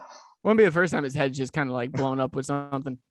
Well, see, I'm curious now because Hood's considered a good guy. I mean, quote unquote, but But he's a leader and he doesn't have like the Teen Titans or Batman to run with. Right, so, but does he have the thing? I don't know. I just found out late that happened, so I ordered it and I'm already on. So there you go. Now I'm gonna have to get it. Yes. And as far as things blowing up and going, woo, Sonny, tell us about our next bit of news. Yeah, Marvel is getting Bill Murray. In an interview in Germany, Bill Murray stated that he has worked on a Marvel movie. He didn't really give much details, but he said, I worked on a Marvel movie. And he mentioned working with the director, Peyton Reed, who is the director of the Ant-Man movies. So that is what is leading people to believe that Bill Murray will be in Ant-Man and the Wasp, Quantumania. It keeps making me think of WrestleMania, but Quantumania. And Sunday. Quantum Mania. When Bill Murray runs over you. We shall see if Bill. so it sounds like Bill Murray will be in the movie. No confirm of who he will be. He just mentioned, when I worked on a Marvel movie, and he was stating that he didn't really have much interest in being in a big comic book movie, but that he really liked the director, Peyton Reed. He said because of his other work, like Bring It On. So he's Bring It On brought Bill Murray to Marvel, but not any of these other great Marvel And movies. he even said, he's like, Bring It On was such an amazing picture. And I think it was one of the direct-to-DVD Bring It Ons, too. It wasn't even the first one. Oh, wow. Oh, that'd be even better. Right? I'm going to find that while you I think guys it are was called talking like about Girls. I think it was Bring It On, Girls United, something like that. it. Yeah, Oh, we're one not of the talking about those direct, kind of videos. Oh, never mind. one of the the way it sounds. Carry direct-to-DVD. on. Yeah, the way it sounds is pretty interesting, but I think it's one of the legit movies. I didn't realize when I looked it up when I was doing research on this, I did not realize how many Bring It Ons there are. But well, There's more than there should be. yeah. But sometimes you never know. Life is crazy and sometimes crazy things bring people together. And the reason that Bill Murray is in Marvel now is because he is a fan of working with the director Peyton Reed. So there'll be more details soon coming up, I'm sure. I wonder if it's literally going to be like he has a 5-minute part or if he is a legit character or not. What do you guys think about that? Okay. You want to get into that one? Yeah. Like you're ready. Yeah. So Bring It On. No, I guess it is Bring It On, the original one. That's what I'm looking up right now. Yeah, Peyton Reed, the first Bring It On. So yeah, that's actually a pretty decent movie. But with the Girls United bit, that was translated from German, so I can understand if the title was a little different. No, that'll. Bring it the gun. Yeah. But with that being said, Dr. Vakeman, please meet Dr. Pym. Murray said that this is something that he didn't want to do, but he's glad he had the experience of doing it. And he does not want to do another one. So whoever he is, whatever he's doing in the movie, it'll either be a cameo or he'll be a supporting character, because they wouldn't pull Murray in as a main character if he wasn't going to be in more than one movie. So I'm pretty curious to see what that is. Murray adds great humor, and I think if Murray and Paul Rudd can work off of each other, I think that will be for a super duper memorable scene. So I'm kind of hoping to see that in there. But beyond that, I mean, I don't really have much more to say. No official, role reveal or anything like that. There was speculation, but I can't remember who they said that he could play, and I couldn't even begin to think what character he would portray in the Marvel universe. I wouldn't even begin to know. So Bill I'm Murray not even gonna try Bill that. Murray as Mephisto. Holy No, smokes! That'd be awesome. Do you have any See, regrets? I was about to blurt out something, and I stopped myself because I was waiting to see if anyone else said anything about it. But I was like, Bill Murray as the Watcher. Oh my god! Well, take it away, Jamie. Tell me what you feel about this. I feel nothing inside. No, as far as Bill Murray goes, it's great to see, because there's so many people out there. Like I remember, what was the Jennifer Aniston came out, it's like, oh, superhero movies aren't actual movies. Neither are all your scripts. So sit down, shut up, go back. She to makes Friends. 20 million a year, so Yeah, you're good. Who cares? The same thing with Scorsese. Scorsese even said, like, I don't like any of it, and people that played the characters are still in his movies. So Yep. obviously you saw something in them that A lot of it's teetered you a little bit. jealousy. Yeah. Oh yeah. Not everyone wants to sit through a 3-hour mob movie, but everyone will sit through a 3-hour action pack, You better believe it. Yes. cinematography masterpiece. So as far as Bill Murray goes, it's gonna be great to see him. I don't care what role he plays in it. I mean, he had like 5 minutes in Zombieland, and he looked like a dead Eddie Van Halen. He was amazing in Zombieland. And he did great. He got shot, he died, game over, awesome. Move on. Do you have any regrets, Bill? Garfield, maybe. Yeah. Those are gonna be my last words. But that Garfield, come on. This would have been your perfect time to say chipmunks. Come on, I was gonna man. do the squeak wolf. Let's put that. Yes. Oh my god. But I'm We are not having sure if- all kinds of technical Okay. difficulties here. Okay. Are we all good now? we're timing out for a second. Oh, there you go. All right. Go ahead, Jamie. Continue with your thoughts. Okay, so aside from technical difficulties that we have, because Sunny's face is obviously so beautiful, it's killing our screens. Murray, like Ghostbusters is set to premiere, the new one, Afterlife, and Paul Rudd is in it. Yeah. And guess who else is in it? Bill Murray. They already threw that out there. Like, That's there's no shock there. amazing. So my question is, they worked on one movie together. How do you think that he got on the movie? And I don't think it was because of bringing it Good point. Probably not. I think Paul Rudd made him laugh so hard. He's like, hey, can you do like a cameo or a couple minutes in this movie? I think you're going to bring a light to this. We can't find the character, but I think you could fit it, and you're who we're looking for. For you, Paul, anything. Exactly.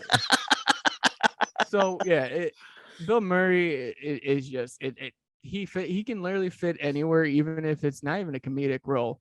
But I think at some point, because you got Paul Rudd over there, who's just funny as Ant-Man. The movie that was supposed to flop the hardest in all of the MCU was the funniest and one of the best movies. Oh, like, yeah. it's up there. But yeah, no, I guess there's only one question I have about this. Well, not this, but to you guys is, do you know?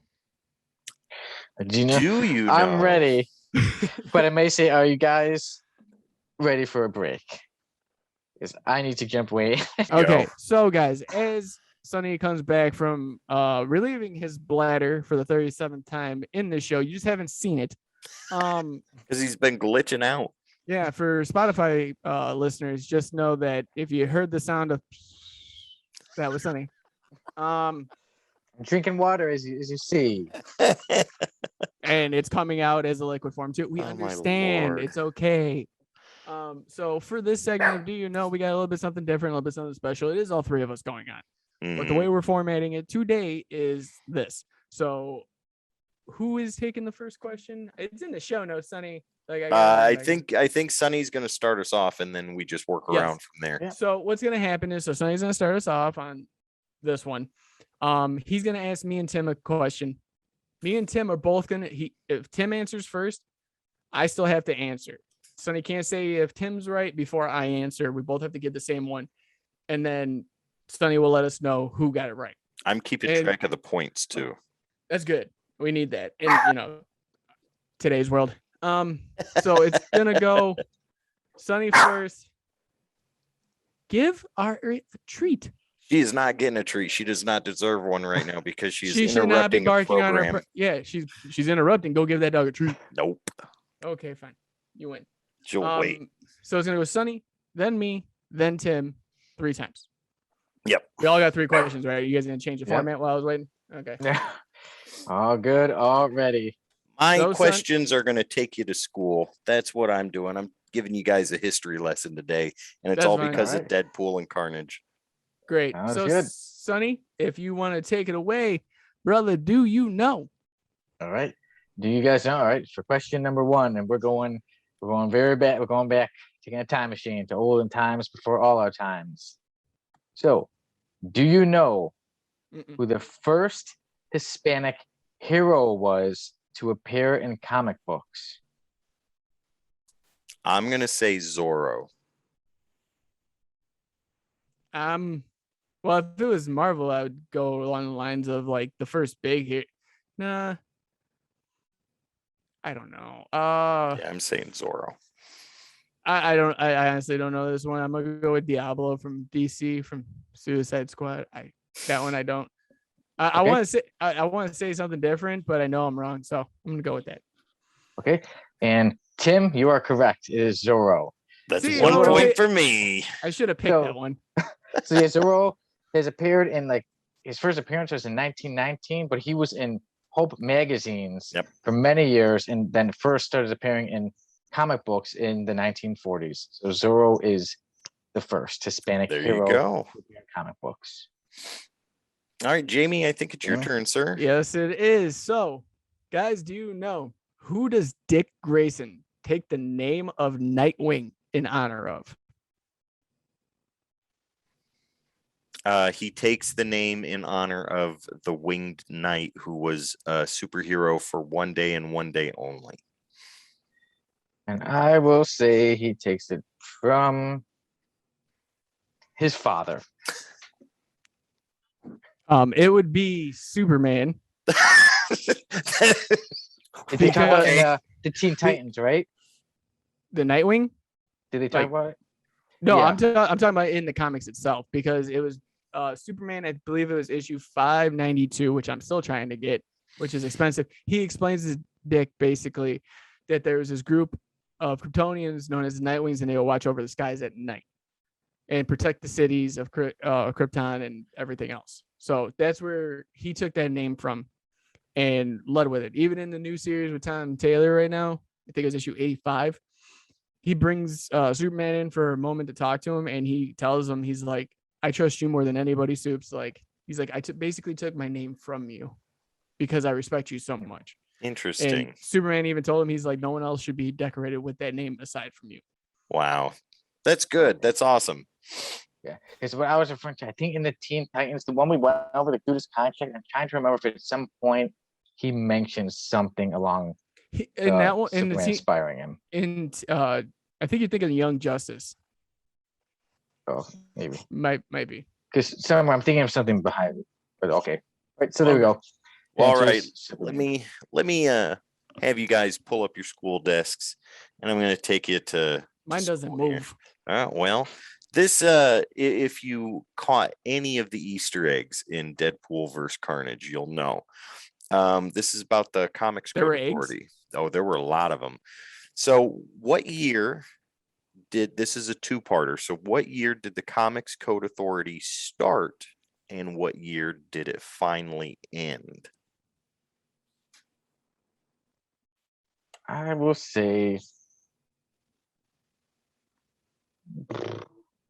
1990 Sonny, if you get this on 90 guess alone. to 2018. Okay. Jamie? I don't know why, but 1938 popping in my head, Okay. And- Both. Oh, go ahead. and to 1974. Both of you are wrong. I was so close. You were, yeah, way close. The Comics Code Authority started in 1954. And quick history lesson on that, it was because of a lot of the pulp comics and things like that were out, the crime magazines and the Eries and House of Horrors and stuff like that. And they thought that it was ruining and manipulating and melting children's brains. And then it ended in 2011 when the last two companies stopped using the stamp altogether. And I'll get into that in my next question. Sonny, your turn. Okay. And now I'm like, okay, gotta get some questions that are for Halloween style. So my question is, when it comes to DC's Etrigan the Demon, who created the character? Are you Okay. asking who created the character of Jason Blood? Or just the character says Etrigan the Demon. So it could No. be considered that. Now, for reference, the demon is that yellowish creature Yeah. that is in DC He was- Comics. Yeah, he was the red. Yep. Yeah, okay, gotcha. I'm gonna have to say I don't know, and I have demon issues over here, and I just don't know. I don't know. I'm gonna go with, and this is off the cuff, Judd Winnick. The answer is the creator of Etrigan the Demon is Jack Kirby. No Was it? kidding. That's not Yeah. surprising. It does, yeah, I'm surprised. Yeah, because I He's usually like- think of him for Marvel, and then I found out, I'm like, wow, I'm like, he was He the did creator do a of lot Etrigan for the Demon. DC. Well, that was all during the time when he created the New Gods and all of that stuff too, right? So all around the same time frame.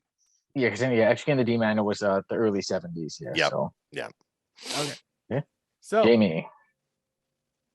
all right. So this is a two-parter. So I'm trying to be like a half point for each, like we you guys did in the last two episodes. I know you guys had like those half point things. Okay. So I'm gonna ask the first question, and then if it's one of them get it right, I'll follow it up with the second. Okay. Okay. So first question: when was Harley Quinn's first actual appearance in DC? Oh, okay. This Batman the Animated Series. Okay, so that is correct right there. Jamie hasn't said yes or no one way or the other, but okay, so in animated form, I'll go with that. But if you're going paper form, The first ever time ever seen. Than is the what we're talking animated series. Okay. Absolutely. You both got that. What's the name of the episode? Seriously?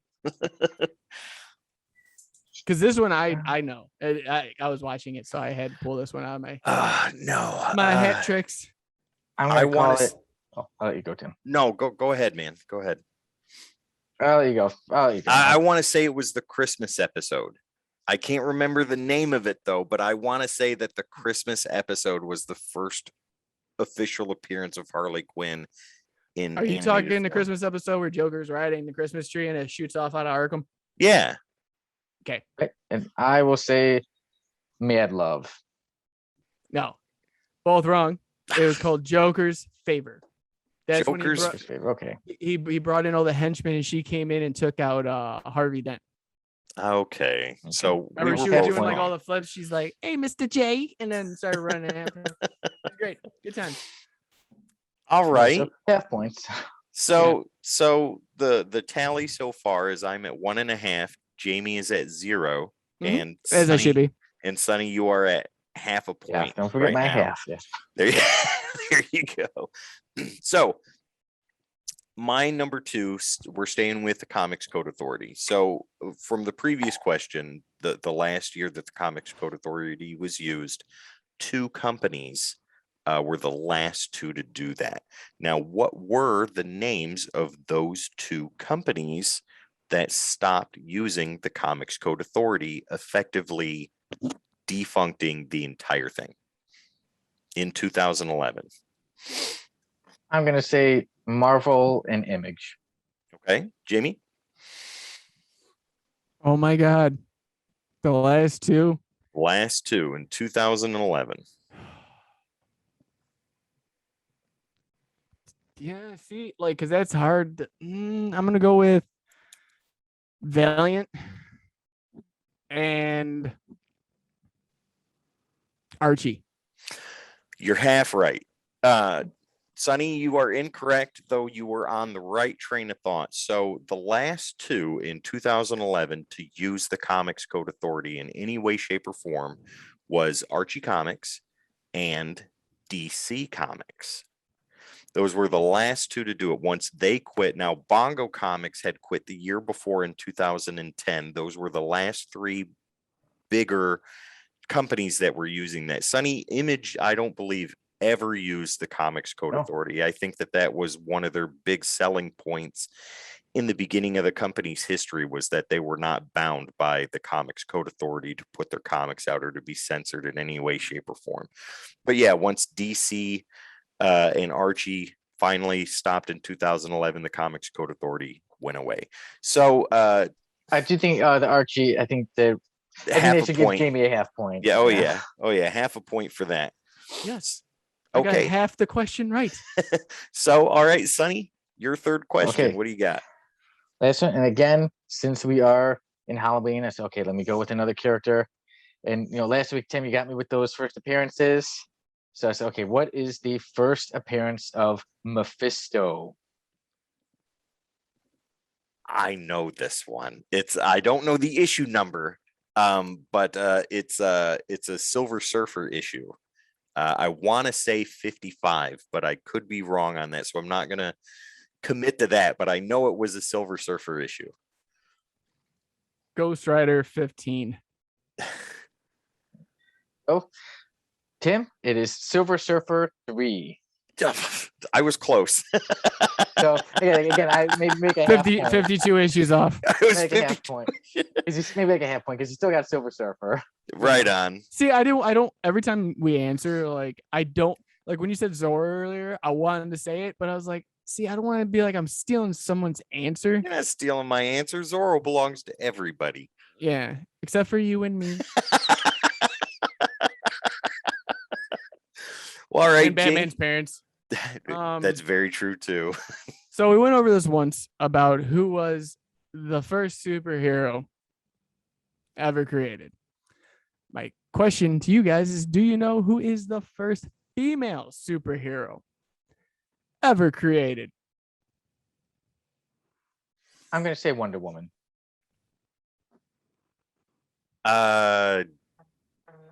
Yeah, I'll go with that as well. I'll climb on board Sonny's answer and ride Okay. that horse into the no zone. So remember, the first ever hero was named Phantom. Hmm. The first female superhero was named Phantoma. Wow. Okay. That's creative. So and just to give you guys some backstory, so you guys don't think I'm lying. Phantoma is an American comics character best known for her is one of the earliest comic book superheroines created by Fletcher Hanks. Character first appeared in Jungle Comics #2, cover date February 1940. Oof. Published by Fiction House, Hanks is also known for creating the equally strange Stardust the Super Wizard. The character preceded Wonder Woman's first appearance and has been claimed to be the first female superhero in comics. One comic historian says, simultaneously grotesque and goofy, horrific and hilarious, the strip truly defies description. Wow, that is amazing. Now we know first superhero Phantom. Now we know the first female is Phantoma. And it's spelled weird, but you know it's based out there because it's Fantomah.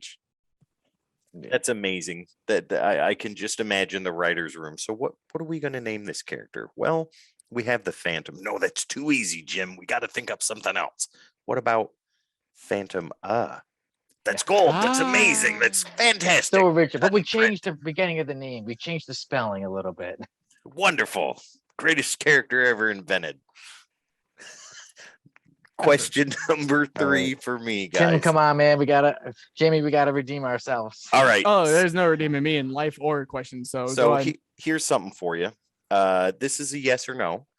Maybe. Was it and maybe, and it has to do Have with a Comics point. Code Authority again. So was it a law or rule for comic companies to have to use the Comics Code Authority to put their books out?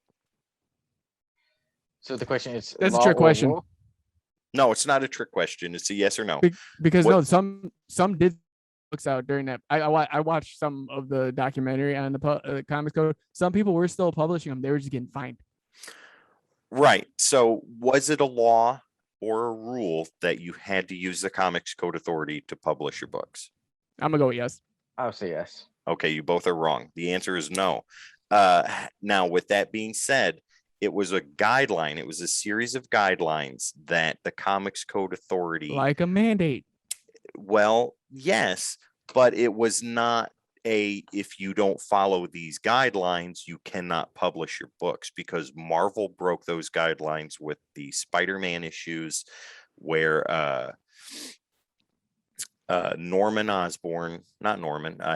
had the drug problem, and there was like 2 or 3 issues without the Comics Code Authority stamp. However, with that being said, the guidelines that were put forth with the Comics Code Authority, major publishers like Marvel and DC and Archie would use those guidelines to make sure that their books would get out and get published, because during that time, if it didn't have the Comics Code Authority stamp, because of people like the Satanic Panic and things like that, where they thought that rock music and comic books were going to melt your kids' brains, the books wouldn't sell, and ultimately they're a business and they wanted that stuff to go out and they wanted it to sell.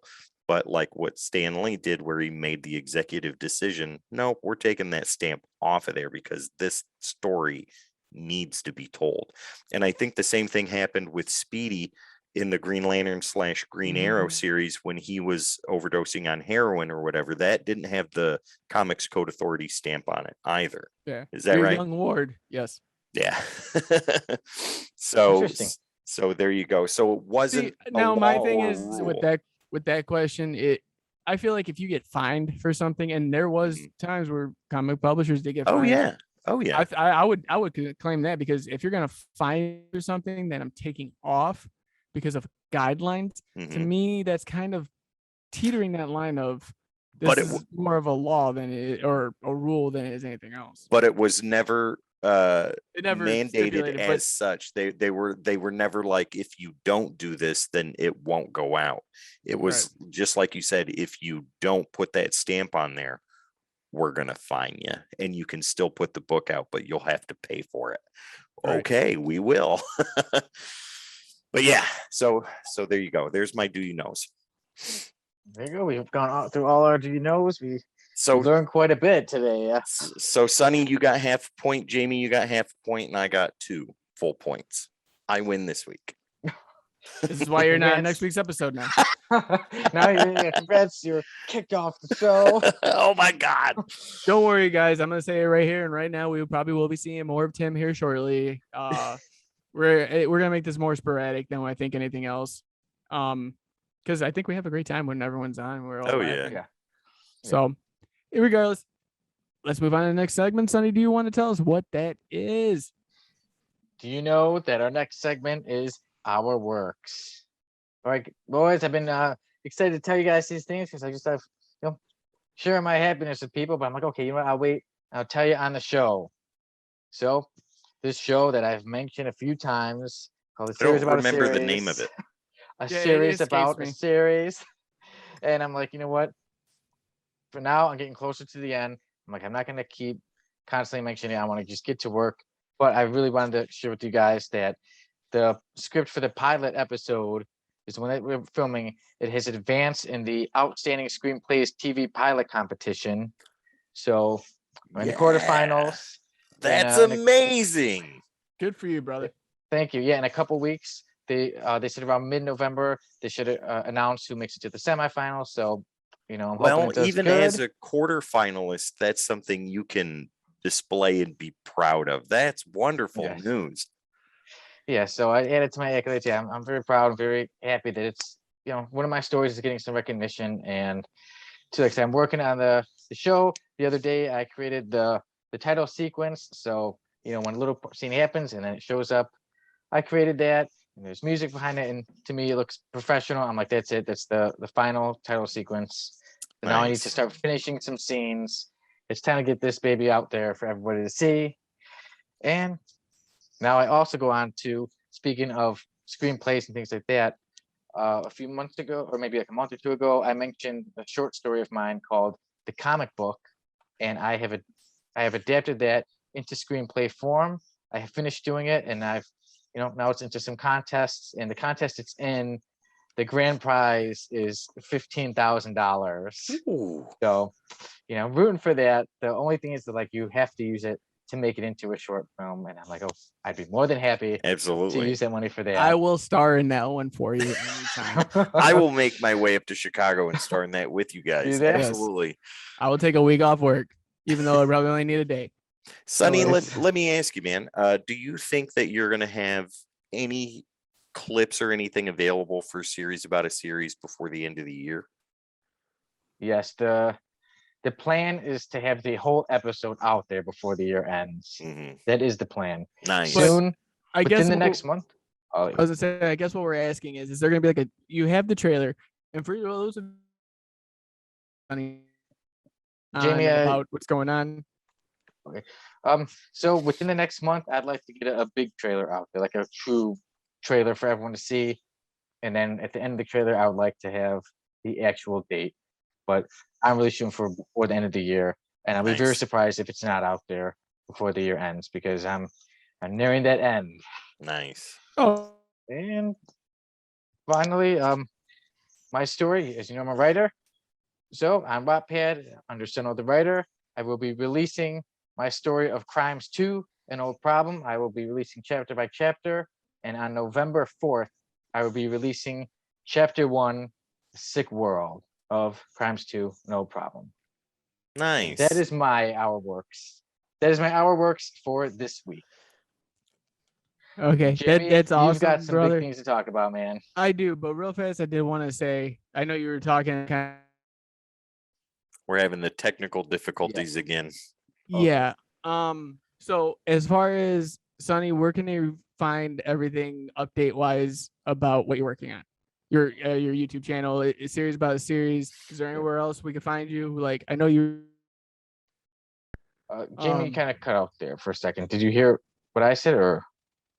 Okay, so for me, where we can find me, on Facebook, you can find there's pages for each of my books, for Crimes, for a series about a series, all that stuff. And then, like I said, on YouTube, a series about a series, and even our page of the Codex podcast.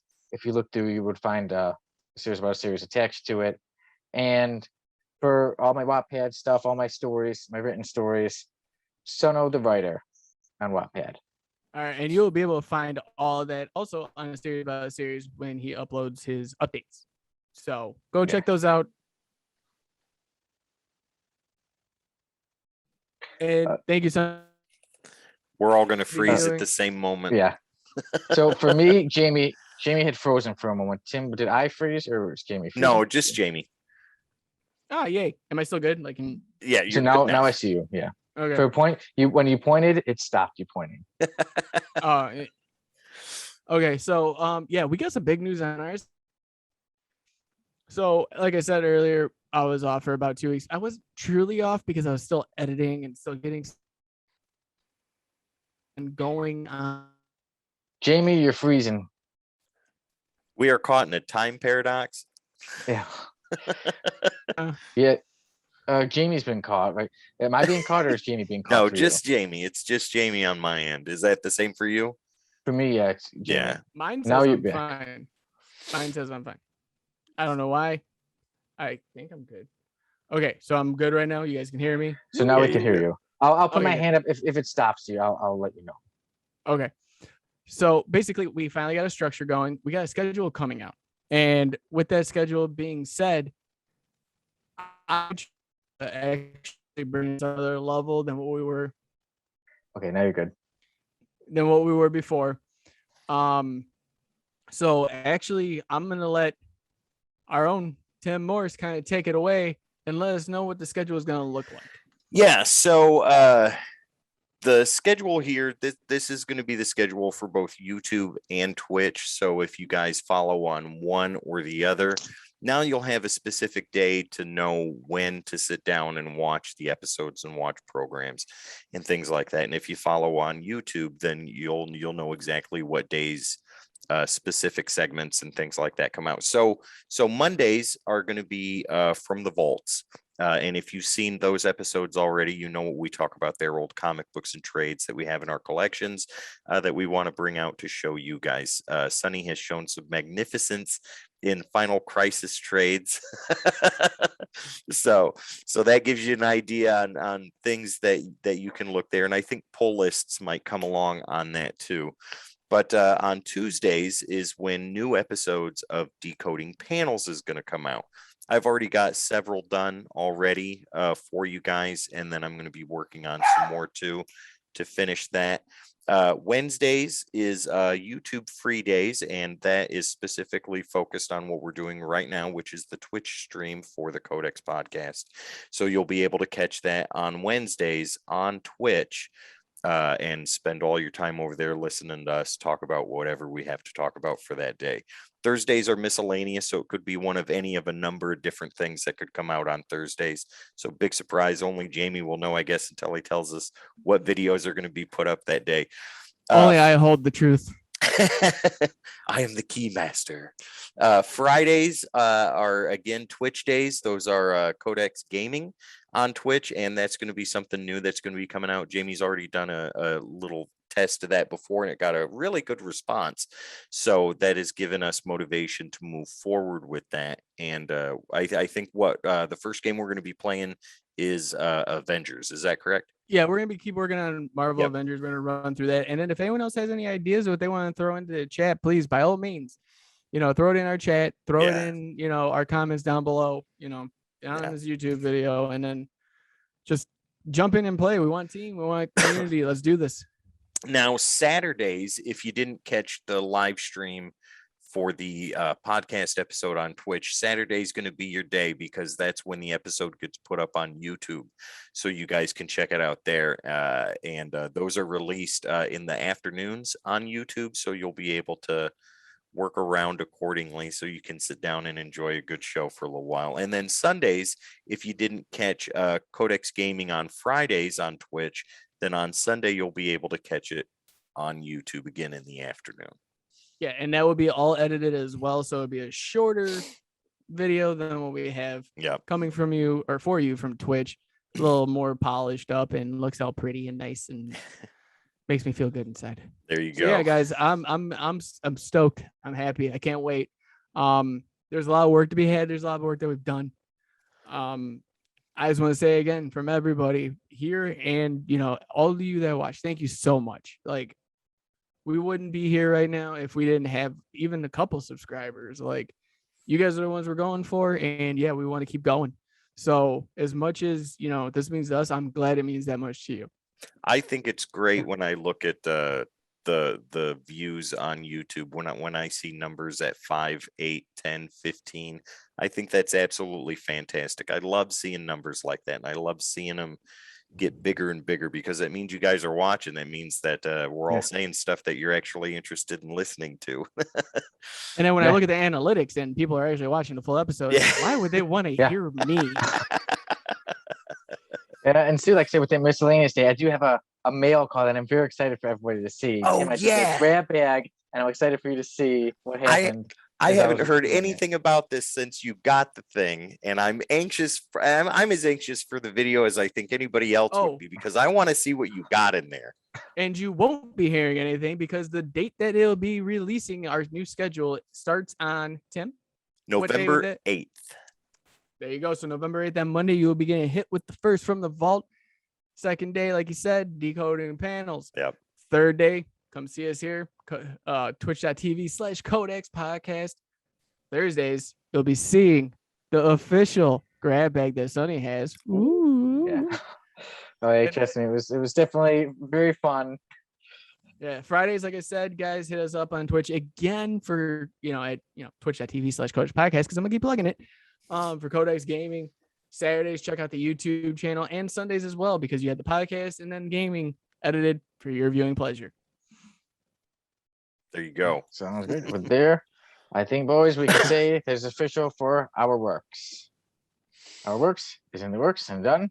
And now we move on to our topic of the week, which is, have you ever dressed up as a comic book character for Halloween?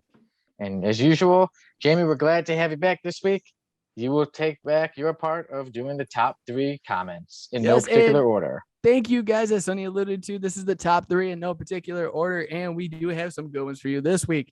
Coming to you first, which brings a tear to my heart because I remember these days. Colton David, I'm a butcher this, Bacchus Lang. I did Ghostwriter for my final year of Halloween trick-or-treating. I was 13.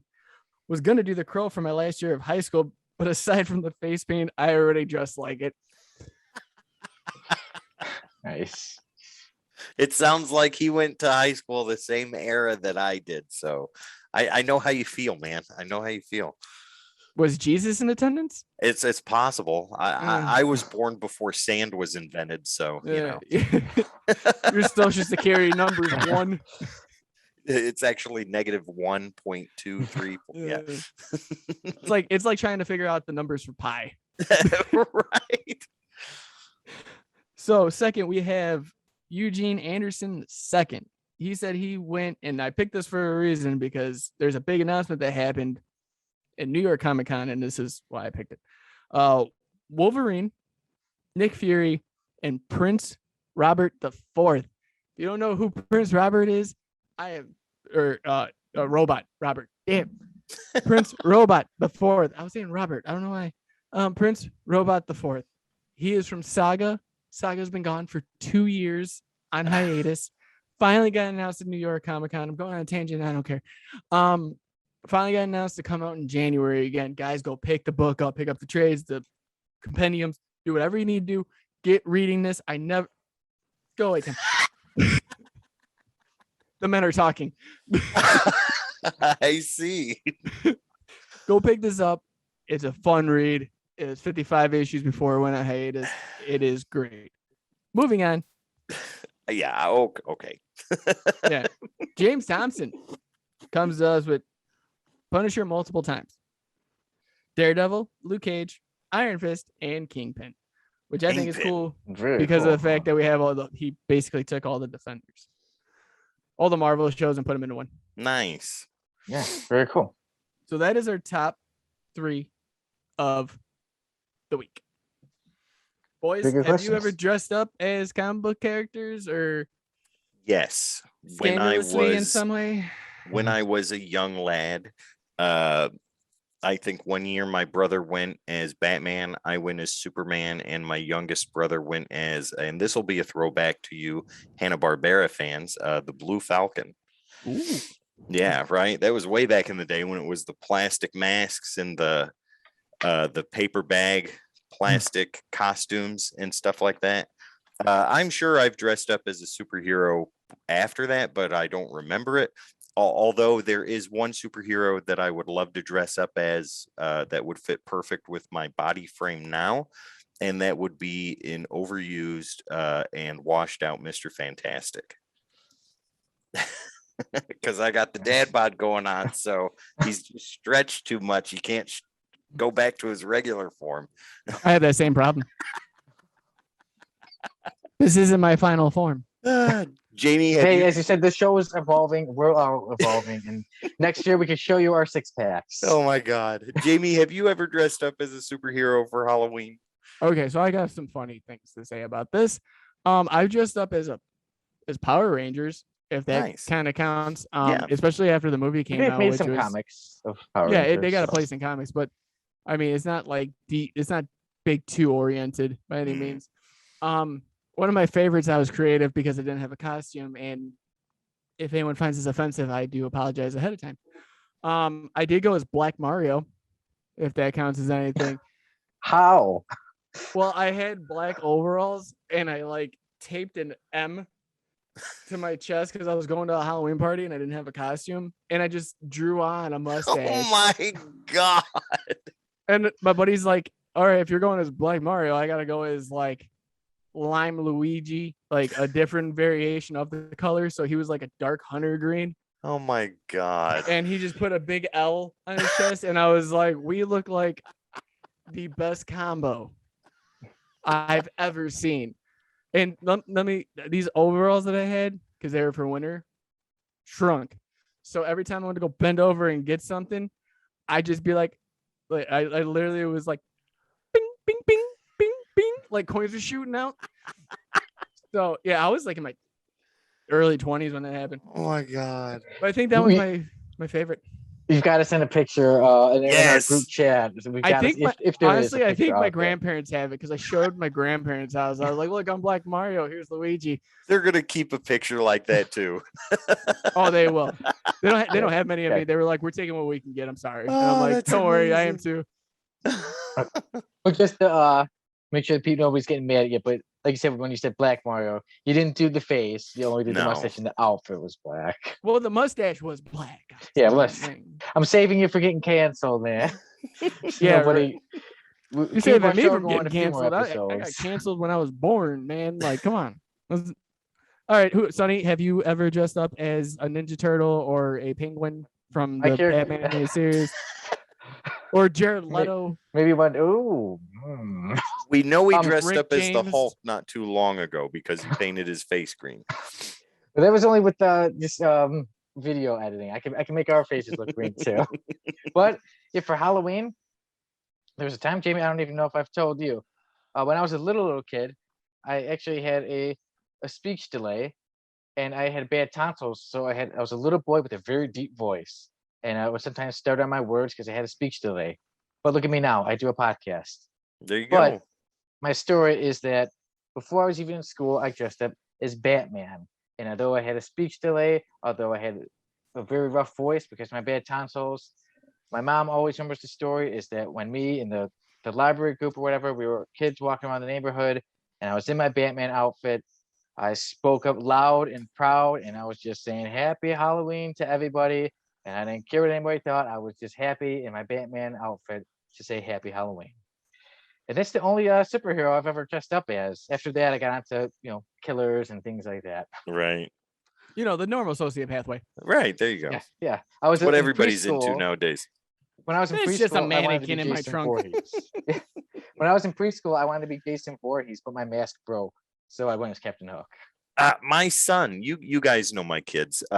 Ethan went as Jason Voorhees one year for Halloween, and some people were giving us a little bit of static for that. Isn't he too young? Da da da. Well, yeah, he is, but the costume looks really cool, so we're gonna have him go out.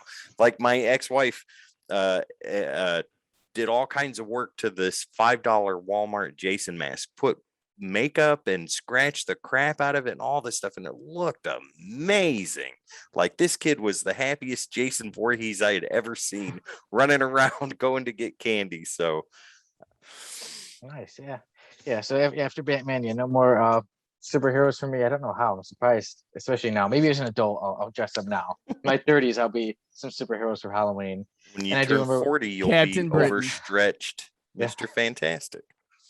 And one quick last thing, as a clown, because I was a kid who actually liked clowns, and so Joker. I've always been a fan of the Joker, but one time in first grade, I was a clown, and I couldn't find a mean clown mask, so I found a nice one, and I made sure to tell the teacher, it looks like a nice clown, but really, I'm an evil clown pretending to be nice. Oh, I made sure to tell her that. Ooh, very nice, So very she evil. knew I was evil. Sonny, you catch that reference? Very what? I said very nice, very evil. Yeah. Oh yeah, but forever evil. wow. Yeah. Okay, but it was nice, and next time we'll have a topic of the week out there within a few days, and Jamie will post it, and everyone feel free to comment. We love to hear what you think. Even now, long after the episode's over, feel free to comment and tell us, if you were dressed up as any superhero characters or anything, let us know. And now, boys, we can move on to our review of Deadpool versus Carnage. Jamie, you picked this one out for me a few weeks ago, and now we get on to it. And I will start us off with this review. So, Deadpool versus Carnage. I knew to expect some carnage from it, and a lot of fun. There's Deadpool in it. So the comic starts. Carnage is in a diner, and what does he do? He kills a load of innocent people, and yes, it includes kids as well that he kills. So who's to stop this madman? Deadpool is watching TV, and he finds out about it, and Deadpool, throughout it, he gets signs. He looks for signs throughout the world. Every little thing, maybe it's something he's flicking the channels and he's watching it, and it's telling him where to get Carnage. Maybe he's walking down the street, and he starts to follow like a butcher who looks like he has blood attached to him. But eventually, Deadpool uses the signs from the world to find Carnage. He finds Carnage wearing some whitey tighties, and a fight ensues, and Deadpool is doing great until Shriek shows up. Mhm. And then now we go on to the next issue. Some more fighting. Shriek takes Carnage away, and then Deadpool is pretty messed up. And one of my favorite parts is when I love the action, but one of my favorite parts is when Deadpool, after the fight, most of his clothes are like ripped off. He's got a little bit on, and it looks, whatever is left of his pants, it looks like he has little booty shorts on. And I made sure to screenshot the part so I remember it. And Deadpool is going. That's his screensaver now. That would be pretty good.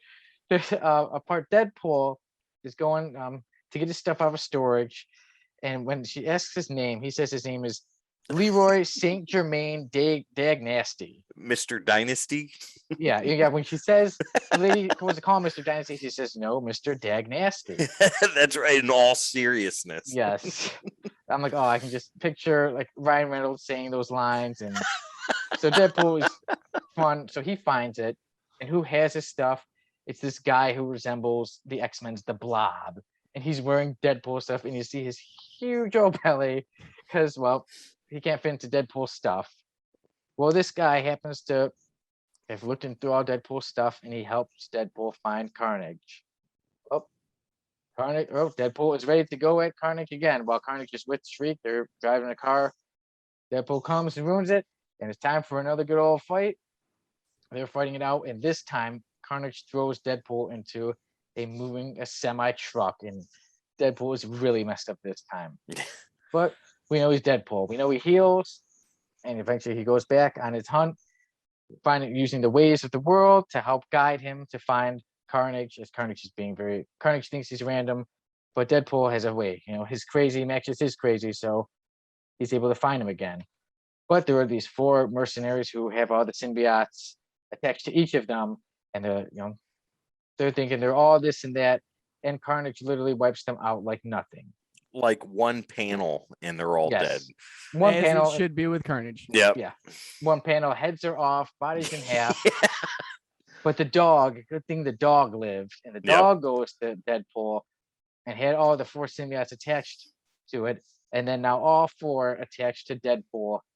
And now Deadpool, with all his 4 symbiotes attached, is ready to take on Carnage. And that's where I will end my review, because then it goes to the last issue of the series. Mhm. And, you know, if you want to find out more, you know, you could always read, or maybe even you guys may even mention what else happens. Me, I'll stop my review and I'll go on to what I thought of it. Jamie picked this out for me as soon as I saw it was Deadpool versus Carnage. I'm like, oh, this is gonna be fun. 2 awesome characters. Carnage is always causing carnage and killing, and he's just so crazy. And Deadpool is always entertaining, funny, action-packed. We know you're gonna get an exciting story with Deadpool. So this one for me, like I said, it's not one of the stories that's like, oh, that story's just so amazing. It's just a fun one. And I pretty much knew that to expect. It's fun. It gets straight to the action. It gets straight to the comedy, like we were talking about earlier. And I had a great time. It was a fun, quick read for me. And like I said, too, sometimes comic books, you want your serious stories, and sometimes you just want to read and just have fun.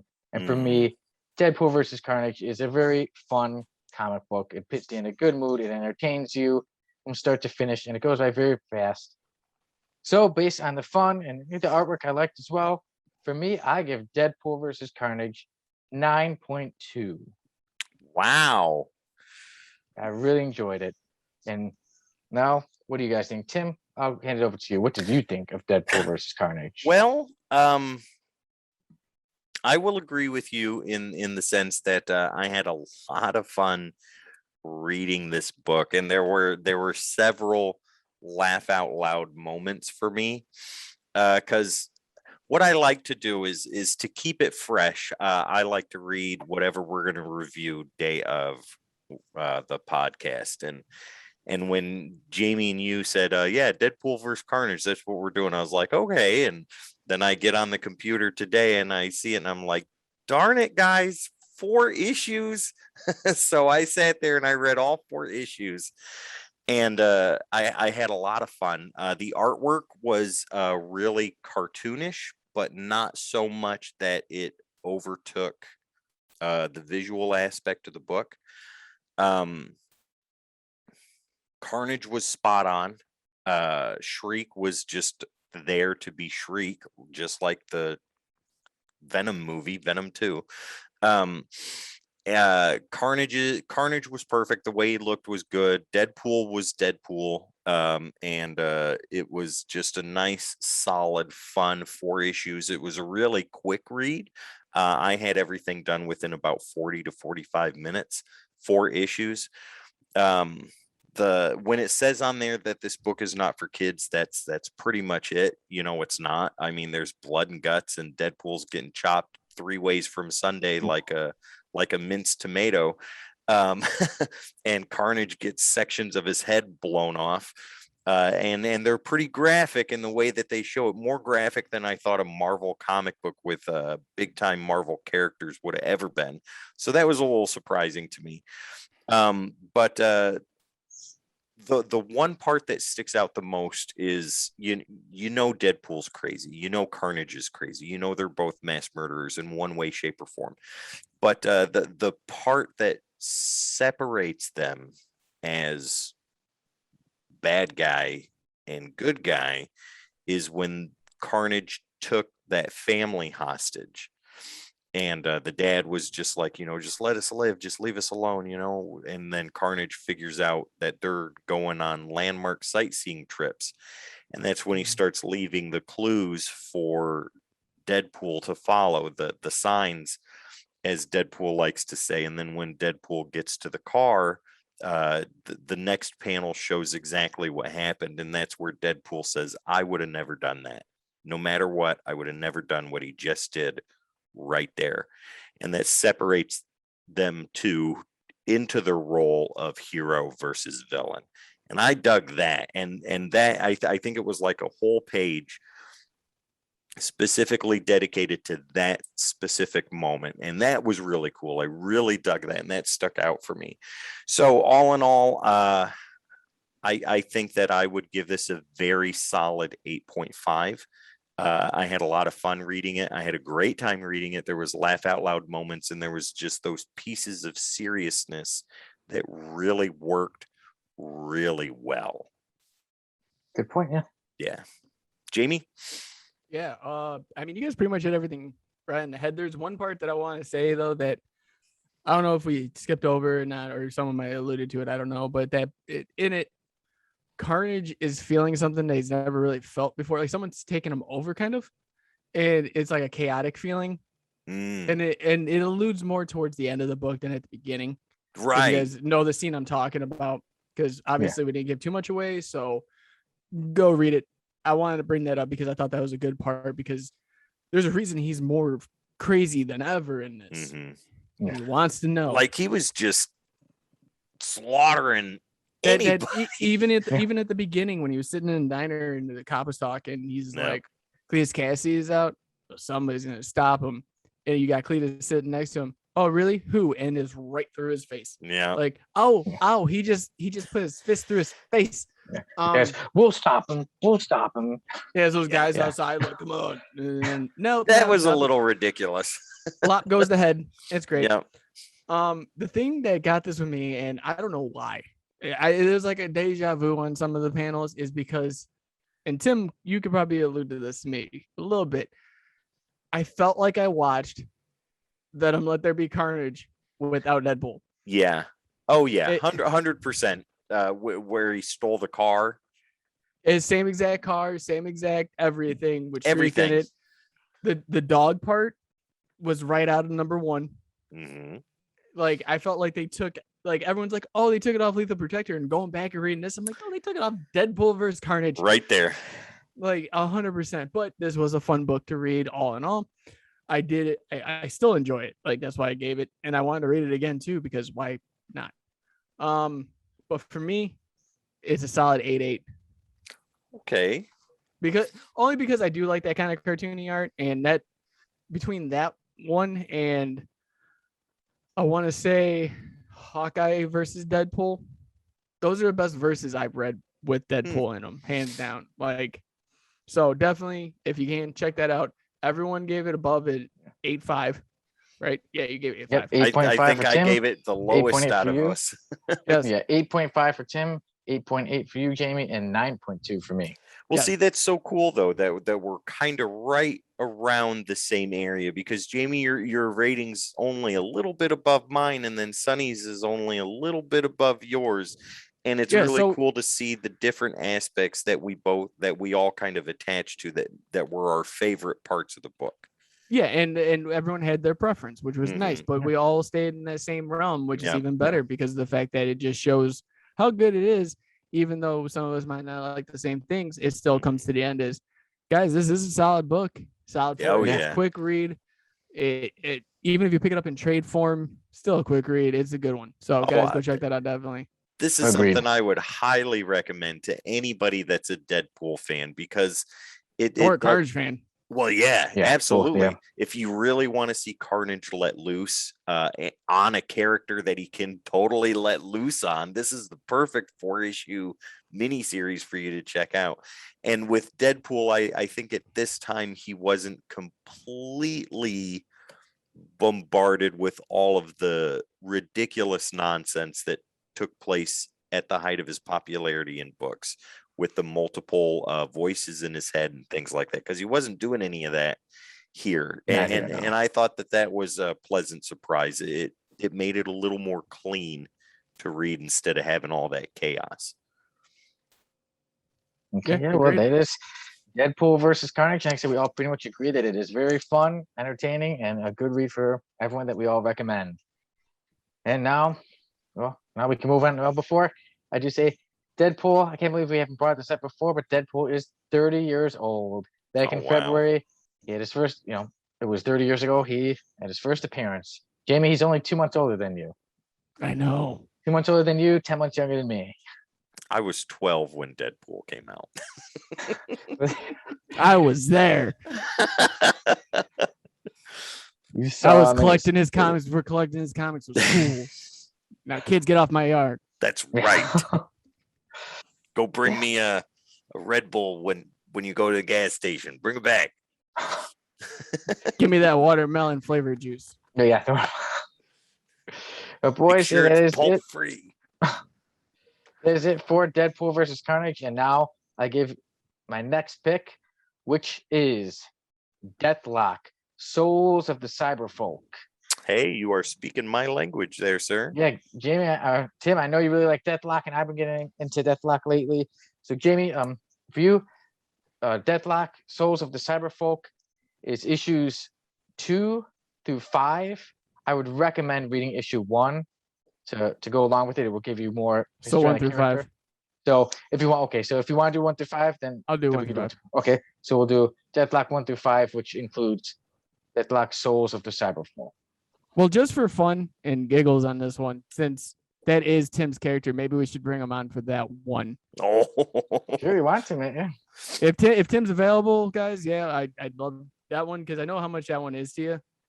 That character. I'd love to come on again next week if you guys will have me. I think Well, it's gonna be. I'd say we'll push this like 2-3 weeks before we probably do this one. Sure. So that way it gives us time to read because I obviously am busy and Yeah. I read like an issue every other like 3 days now. So yeah. That's fine. Like our usual. I am now 65 issues on my current pulls behind. So I'm trying to like squeeze one in every now and then. Yeah, and usually, like I said, when we usually do like a big story that we in between the weeks, we usually do a one shot. Like so, next week we'll decide on a one shot soon and do it, and then like I said, in 2 or 3 weeks we'll do Deathlock, the Souls of the Cyberfolk. If you haven't seen the podcast yet, and you guys are first time listeners and first time viewers, we don't have a real structure for this. We have like 3 things that we schedule, and that's about it. So when it comes to the one shots, we don't know until like 2 days before. Yeah, it's fun and random, man. Yeah. But before we call the show, I wanted to do a little reflecting. I let you guys know. I'm like, here we are. We're in episode 20. Last time, the 3 of us were together was episode 10, Mhm. and a lot has happened over these episodes 11 through 20. And I'd like to go a little bit over that. Like, we've had some times where Tim, you've really stepped it up. I mean, there was times I needed to take a week off from the show, and you stepped up, and both you guys are really cool. You did a great job. And, it was when my father passed away. So it was something I'll always remember that you guys, were there for me. You had my back. You put on a great show. I felt confident that, okay, the show is in good hands. And then even throughout the weeks, Jamie did some episodes. Jamie needed to take a couple weeks off, and Tim, you stepped up again, and you and I did some shows. I had a really fun time. I'm glad that now we get to do episode 20, the 3 of us all back and better. And there's even some other things that we can't throughout the show. I'm like, oh, I didn't realize that over these past 10, we've decided to move mail call and from the vote to separate videos. We have added new segments to the show, like Do You Know, which we have a lot of fun with, even It's my favorite on the segment. hunt. Yeah. Well, I'm glad. Yeah, because you pick the come along. ones that no one's gonna ever figure out unless you were born But in if the. you know them, then you're like, my comic book knowledge is greater than the Infinity Stones. One day I'm going to learn that stuff. But guys, it's been another great 10 episodes. I'm so glad that we're here in episode 20, and to all our fans, everybody watching, subscribing, commenting, everything. Thank you all.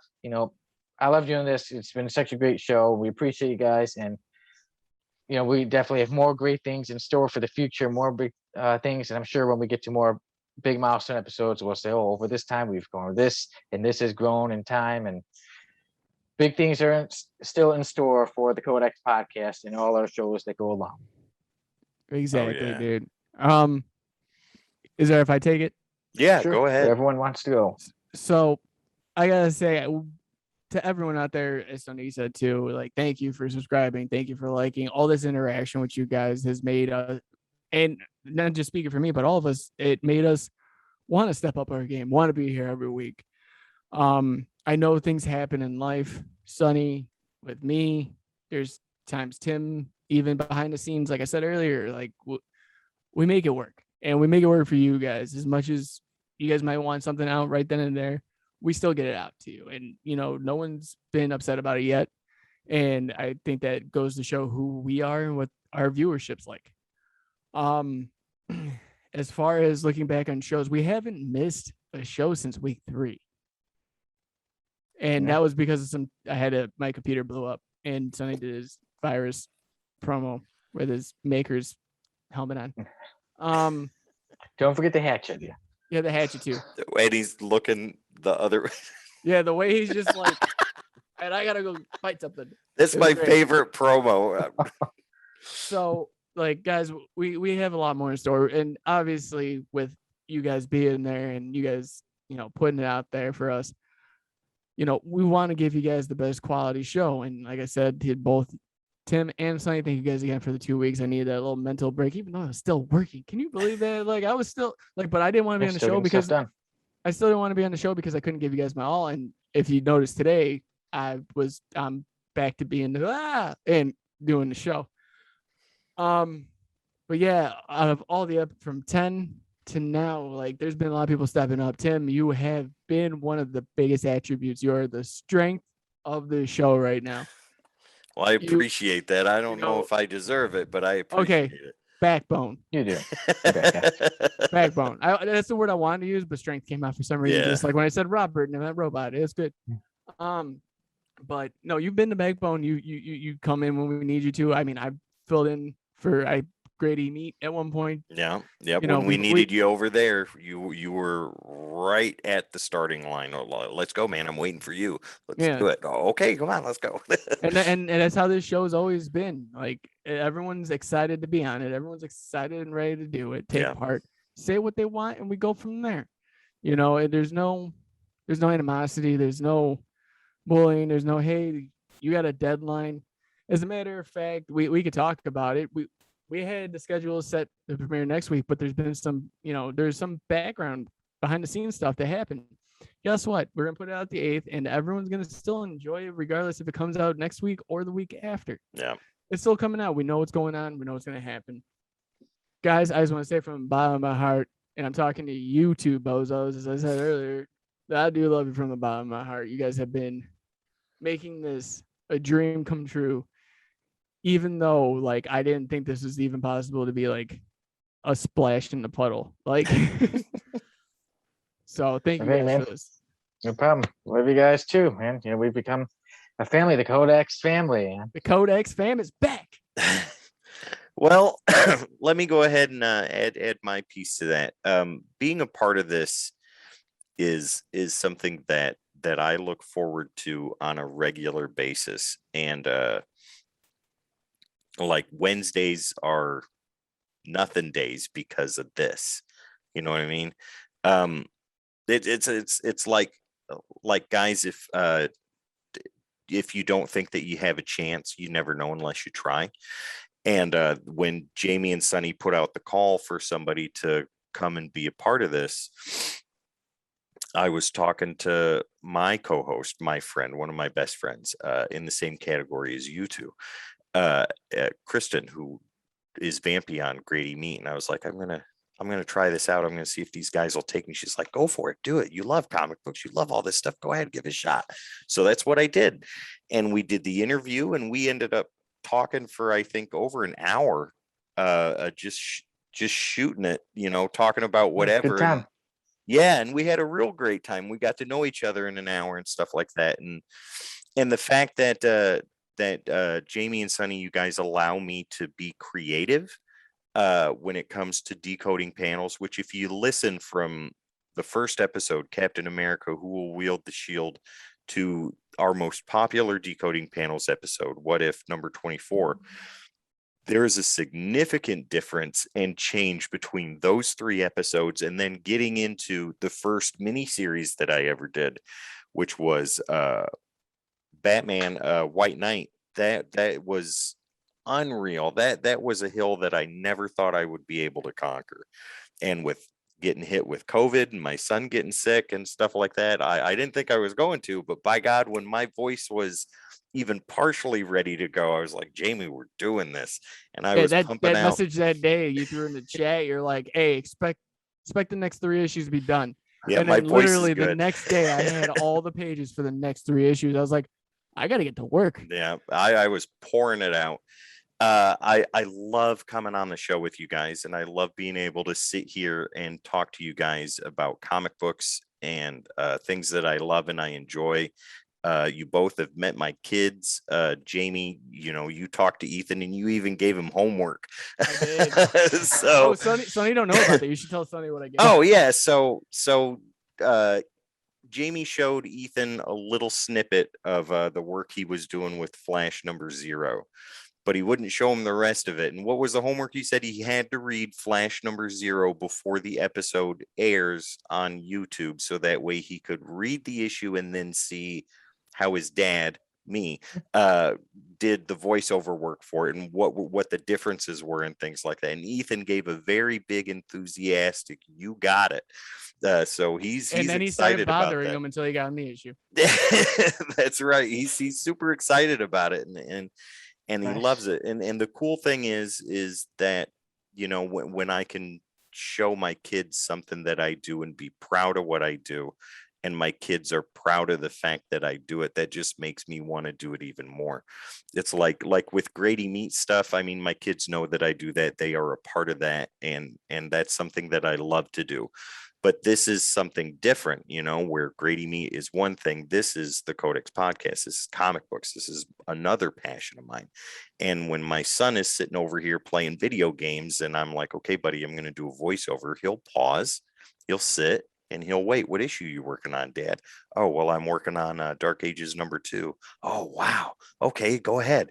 And I'll do it. Dad, that was great. That was awesome. Are you going to do another one? Yeah, I got 32 more pages to do. So Nice. I mean, Very cool. to hear your kids say something like that just makes you want to do it even more and give 110% of your effort into what that is. So from the bottom of my heart, guys, and I tell you guys this every time I talk to you, I love you. I love hanging out with you guys. Jamie, I love our 1 o'clock in the morning conversations, talking about everything and nothing. And Sonny, I love communicating with you and talking to you and being on the podcast with you and just sitting there and just trading back and forth. I think it's amazing. And I'm very glad that I'm a part of all of this. We're glad to have you, man. Yeah, always, brother. You know that Oh, yeah. that Skype's always on my phone. I never sleep anymore. It's great. I do. And I've come to terms with it. I really have. There you go, everybody. It's been a great fun. Maybe even our longest episode. We'll see. But yeah, episode 20 has been a great one. I've had a lot of fun with you guys, and I'm looking forward to the future and everything else. Oh, and yeah. With that, any last things you want to say before we call it an episode? Oh, yeah, I'd like to add something. If you guys follow me on Grady Meat on the 30th, so Saturday, we're doing the live stream of Night of the Living Dead. Sonny and Jamie, you both are invited. Anybody else that wants to come, we're going to be doing it on Twitch. It'll be twitchtv.com/Grady Meat. So it'll be real easy to find. Real good time, guys, to watch an awesome, scary movie and listen to me and everybody else that comes in there talk and make fun of it. Nice. And Jamie? You want me to close it out, or do you want? If you want, we can close. I'll let you close it out. But for me, everybody, take care. Have a happy Halloween soon, and I'll see you in the next episode. All right, guys, because I missed 2 weeks and I got to bring a little bit of energy at the end here. Thank you guys again for showing up this week. From the bottom of my heart, just like everyone else said, we love every single one of you. Get spooky this weekend. Have a good time. Be safe. Don't do anything I do, because then it wouldn't be that safe. As always, comment, like, share, subscribe, and hit that notification bell so you guys don't miss any of the content coming out. And then now that there's a schedule, you shouldn't. So, guys, again, have a great one. From the Codex fam, dears, see you next week.